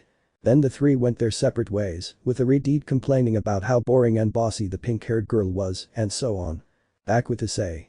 "Damn it, why does there always have to be a giant rock as a trap in ruins?" Issei complained after smashing a large rock that was coming towards them. "My friend is very old-fashioned when it comes to traps," Malona said, walking towards a bunch of spears that shot out of the ground and pierced her, but being a slime, they didn't affect her. "See? This is typical of her," Malona said. "We lost both of them, we must find them quickly," Nanel told Issei. "Yes, Malona, you know where that friend of yours is, right? I think I know how to stop this pointless circus," said Issei. Malona looked at him and then smiled. "I know, but you should give me something in return," Malona said sensually, which annoyed Nanel. "We don't have time for that, you stupid perverted drool," Nanel exclaimed angrily. Okay, Nanel-chan," Issei reassured the blue-haired angel, then looked at Malona. "What do you want?" Issei asked, and she smiled. "I don't know, maybe a little kiss," she said, thinking he wasn't going to do it. "Just that?" "Okay," Issei said, surprising the two of them. "Seriously? Ice-kun, you're just going to give her a kiss?" Nanel asked, impressed and jealous. "What? After all, she's helping us, so if you want, I'll give you one later, okay?" Issei said, to which the angel blushed and laughed strangely. "For an angel, you're quite the pervert," Malona said to Nanel, who composed herself and glared angrily at the limo. "You're not the one to say that," Nanel said angrily. Okay, calm down, Malona, come here," Issei said, pulling Malona into a kiss that took the pink-haired girl by surprise. She quickly responded, a kiss with tongue and all. It was warm, sensual and very pleasurable for both of them, all under the jealous gaze of Nanel, who was furious, but she held back. After a few minutes they separated with Malona looking lascivious from the kiss. "Ah, you sure know how to kiss, Ice-kun, what are you like in bed?" the perverted limo asked the brunette, who shrugged. "Who knows, but let's go to your friend now, because I want to prevent Lina from being controlled any longer," Issei said, and Malona nodded. "Hurry up, you pervert," Nanel yelled jealously, which Malona noticed and smiled superiorly at the blue-haired angel. "Ah, you're just jealous that he kissed me before you," boasted the girl with rabbit ears, and Nanel became even more furious. "That's enough, please. Later, I'll invite you to go for a walk, just the two of us, if you'd like, Nanel-chan," Issei suggested, immediately calming the blue-haired girl's anger, who nodded happily. "Well, you lead the R." The brown-haired boy stammered when he misstepped and the ground beneath his feet opened up. "Shit." Issei screamed, falling into the void as the floor closed again. "Ice-kun." Nanel shouted worriedly, then looked at Malona angrily. "You idiot, didn't you know where all the traps were?" Nanel yelled. "That was a new one, I swear," said an impressed Malona, who was on the side where the abyss wasn't. "Follow me, we have to find him, maybe he fell on the lower floors," said Malona, and Nanel followed her. "Issei. Bye. Ugh," was the scream that Issei gave as he fell to the ground. "Shit, how could I fall into such a stupid trap?" the brunette said to himself. "Seriously, you're an idiot sometimes, imagine falling for a trap like that like a fool," said Drake. "Shut up, Drake, you're not helping at all," Issei said, getting up from the floor to find himself in a dark corridor where the only source of light came from the far end. "Well, the only way is the light at the end of the tunnel, strange but true," the brunette muttered to himself, shining the boosted gears gem around him and seeing several hieroglyphics on the walls of the corridor, but one caught his attention. "A princess, perhaps?" Issei asked when Drake decided to speak. "Let me explain. One of my wielders was one of the most famous Egyptian pharaohs," Drake said, impressing Issei. "Well, it says here that about 1,000 years ago, the kingdom of Amar was at its peak and its ruler, Princess Menace, who had become queen, was an excellent leader thanks to the help of her right-hand woman and advisor, Anarista. But one day, an event occurred that led to the fall of the kingdom of Amar. A massive attack by another kingdom, along with several traitors from Amar itself, to overthrow the new queen. Despite the help she received, she and her advisor were executed, and thus the prosperous kingdom of Amar disappeared. Wow, that's awful.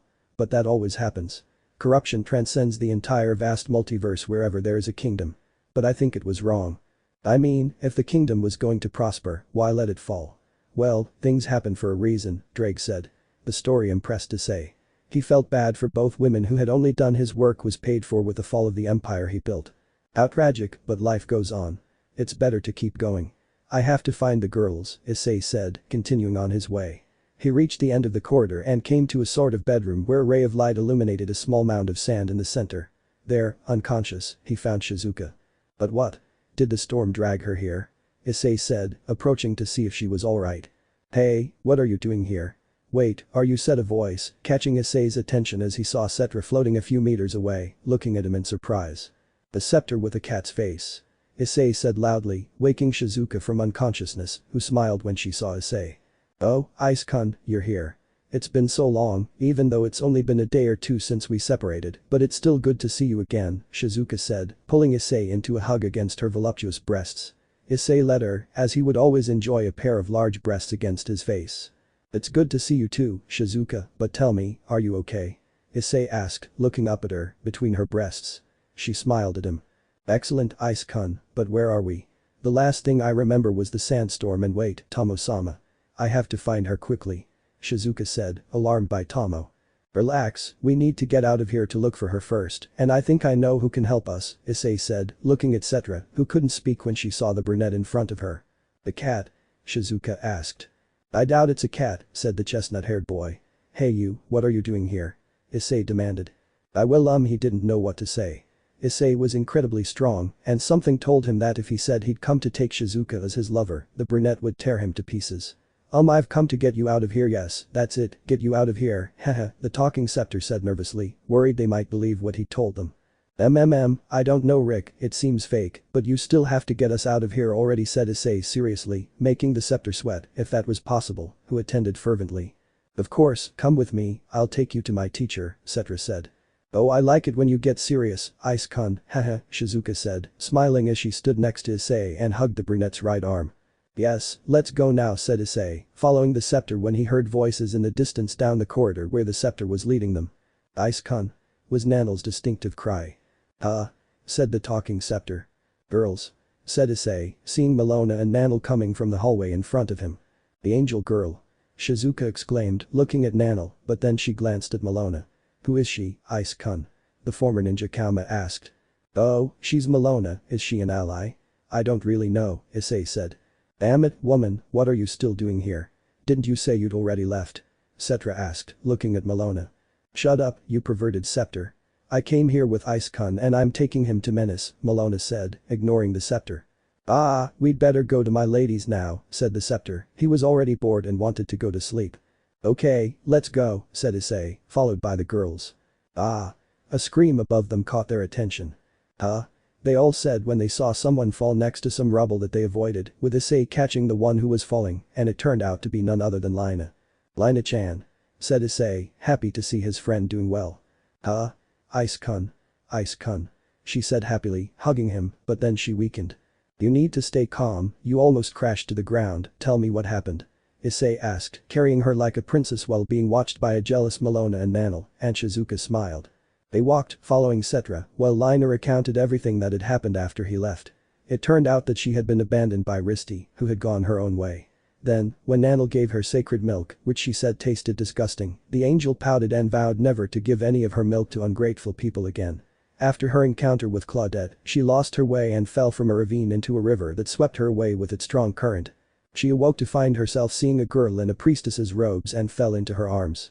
Wow, you certainly had your adventure, although Nanel already told me about it. I wanted to hear everything from you, but well, it's better to continue, said Issei, still carrying Lina, much to her enjoyment. After a while they arrived at the room where Lina was turned into Menace's servant. There he was able to observe Tomo and two women he did not know. Tomo-sama. Shizuka shouted, drawing the attention of the three present who saw the group arrive behind Setra. Shizuka-san. Wait, I-san. Said Tomo, happily seeing the brunette who helped her when the Kauma attacked. Hey Tomo-hime, how are you? The brunette greeted as Lina, Nanel, and Melona walked behind him. Oh, it's him, look Anarista, it's him, the boy who was fighting the desert worms. Menace said like a little girl, pointing at the brunette. Yes, princess, it's him I'd like to try it myself, Anarista said, looking at Issei and then licking her lips. Are they your friends, Melona? Issei asked, looking at Menace and Anarista, though more at their breasts and clothing. Even though he was used to how girls in this world dressed, he was still impressed by how far they went, especially Anarista, who kept seeing him as just a piece of meat. Balais-kun, the one with black hair is fine, the other one is just an extra who's not needed here, Malona said loudly enough for Anarista to hear. Shut up, you damn pink drool. Anarista shouted angrily. Well, I'd better introduce myself, said Issei, approaching the princess and her advisor friend. Well, nice to meet you, my name is Issei Hayabu, it's a pleasure to meet you, the brunette introduced himself, much to Menace's excitement. Nice to meet you, darling, I'm Anarista and this is Princess Menace. Anarista introduced her and the princess. Nice to meet you, said Issei. Both women looked at him, and Menace was the one who approached. Tell me, wouldn't you like to be my king? You could help me and Anarista rebuild Amara. You could make those girls and that angel your concubines, even Malona could be one if you wanted. You're strong. I saw you fight a horde of desert worms a while ago. Tell me, don't you want to be my king? Menace asked, leaving Issei, Shizuka, Tomo, Lina, and especially Issei, in shock at such a proposition. I'm in. Malona said with great vigor. Me too, my lady. Anarista replied. I'm actually flattered. I mean, you're beautiful. I mean, you're both beautiful, but we barely know each other yet. Besides, I still have a lot to do. But we could be friends for now. What do you say? Issei asked nervously at the suggestion. Well, that's fine by me, although the offer still stands, Menace said, resigned to what Issei had told him, which relieved Issei, but… Hey. How dare you ask Ice-kun for something like that after you used me like a puppet? Lina shouted angrily. Well, it was an accident, let's leave it at that, Menace said, dismissing what he had done to upset Lina, but Issei stroked his head to calm him down. Okay, Lina-chan, just leave it at that since he won't do it again, right Lady Menace? Issei asked the woman, who nodded.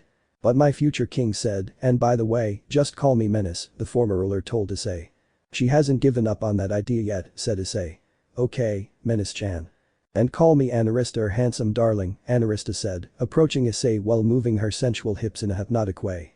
Of course Anarista-chan, you can call me Ice, said the chestnut-haired boy. Of course Ice-kun they both said. Well, since everything's over here, I think it's time to go, Ice-san, Tomo said, feeling a hint of jealousy at how Anarista and Menace had flirted with Issei. That's right, Ice-kun, Tomo-sama and I have to continue on our way, but before we do you happen to have any water around here? I haven't had anything for hours, Shizuka asked, looking at Menace, who nodded, but Issei interrupted them. I have water, wait a bit Shizuka-chan, said the brunette, taking a canteen out of his pocket dimension. This action surprised all the girls. Here, take this, said Issei, passing the object to the stunned Shizuka. Do Ice-kun you use magic? Lina said amazed.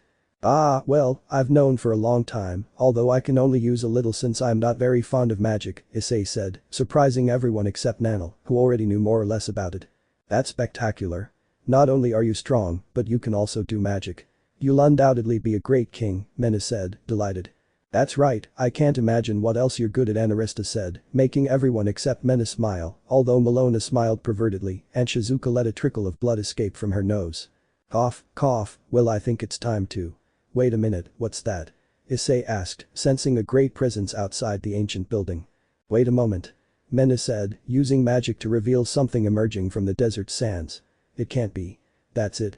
The former monarch exclaimed in alarm. What the hell is that? Issei asked while the others were shocked by what was emerging from the sands of the Amara desert. It was large, about 50 meters, metallic red in color, perhaps a magical weapon. It gave off a power that was felt in the place, even though Issei sensed its location about 500 meters away. If he were to give it a power level, it would be close to that of a high-class demon, almost reaching ultimate. He would have to go seriously against that metallic monster.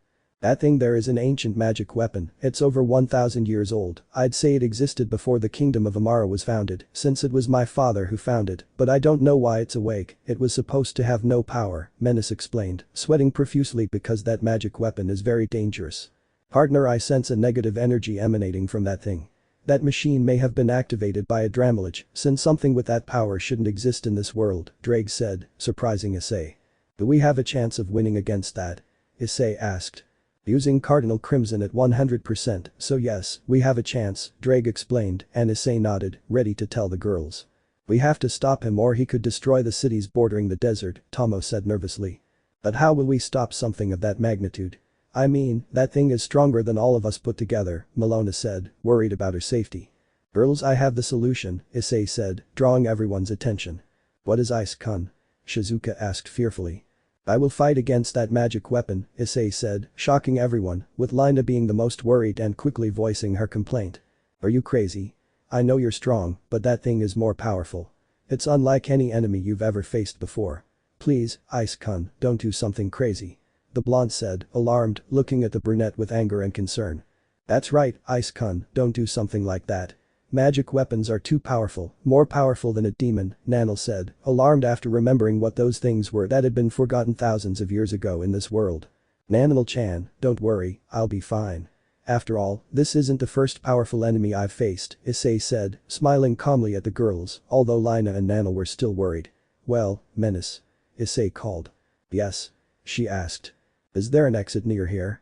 Issei asked. There's the skylight, she pointed to an opening above them where a person could easily pass through. But it's high up, I don't think you can reach it, the princess added. What do you plan to do, Ice-kun? I don't recommend you fight that thing. It's clearly extremely dangerous, Malona said, frightened by the machine heading toward them. Not even the swamp witch could face something like that, she thought worriedly as she sensed the power of the red machine. There's no choice, either I fight or we all die here without doing anything, Issei said. Leave him alone. If he says he's going to do it, then let him fight. I think he can stop him, Anarista said seriously. She had already seen what Issei could do against several desert worms, so it was no surprise that he was overconfident in his strength. Ah, just don't die, Ice-kun, Shizuka pleaded worriedly. Ai-san, I know he's strong, but it wouldn't hurt to ask him to take care of himself, Tomo said calmly, her voice reflecting her concern for the one who saved her people. Of course, after all I have to do someone a favor, Issei said, remembering the old blonde man who told him to fight in the Queen's Blade. The brunette felt someone take his hand. It was Lina, who was looking at him with great concern. Ice, please don't stay there, my sisters will be sad, I will be sad, so come back safe and sound, Lina pleaded sadly, but when she felt a hand on her cheek, she said, Ice. I promise, after all we have to take a trip together, Issei said, smiling, and she smiled back. Yes, she said happily. Alright, I'm off, Issei said, looking toward the skylight and sprouting 2 dragon wings from his back. This impressed everyone well, not Nanel, since she'd seen it before. After all, seeing red armor was one thing, but seeing wings on a random person was quite another. Without waiting for any questions, Issei flew to the skylight and out of the pyramid, leaving the astonished girls behind. Wow. Now more than ever I want to do it, my king said Menace, even more fascinated by Issei. I agree with you, your majesty, I agree with you, Anarista said, thinking about unholy things between her and Issei alone in bed. Don't think things like that. Ice is mine. Lina shouted angrily. That's right, I still have to make him make love to me first. Malona said, making Tomo and Lina blush, while Shizuka and Nanel smiled pervertedly at the thought of Issei naked. Leaving that group to fight over things like that, with Issei. He was flying, looking at the 50-meter-tall machine that was walking, causing some tremors in the area, unaware of the reactions of several people, because a certain god, using his authority as the father of this whole world, started a special broadcast to introduce the new contributor, and that was before Issei began his chant. Heaven. All of Elohim. And why did you call me, father? Seraphim asked, arriving at the room where his father was. My dear daughter, I am about to show one of the powers that gave me trouble in my old world, it will be a new participant for the Queen's tournament, although he would probably be a king, said Elohim with his usual cheerful smile. You're talking about that boy who came from your world, right? The one you say is strong? Seraphim asked, raising an eyebrow. Yes, my dear, so sit down and look at the sphere, said Elohim, making a large crystal sphere appear in the middle of the room, where Issei could be seen flying with dragon wings towards the machine that frightened Seraphim. Father, is that what I think it is? She asked nervously, and Elohim became serious. RWBY weapon, one of the 3 strongest magical weapons, even if it's weak, would cause a lot of problems because its attacks would reach a high level, although now that boy could easily handle that magical machine, Elohim said, smiling again. He had calculated the power level of those things, with Ultima weapon reaching as strong as a celestial dragon in its full glory. Now let's begin with the announcement, Elohim said. I hope what you say about his father is true, Seraphim said, worried that the magic weapons might awaken. Ahem, welcome everyone. Today I'm here to introduce the newest participant in this Queen's Sword tournament. Although he's a man, this year the rules have changed, and this new participant is the exception.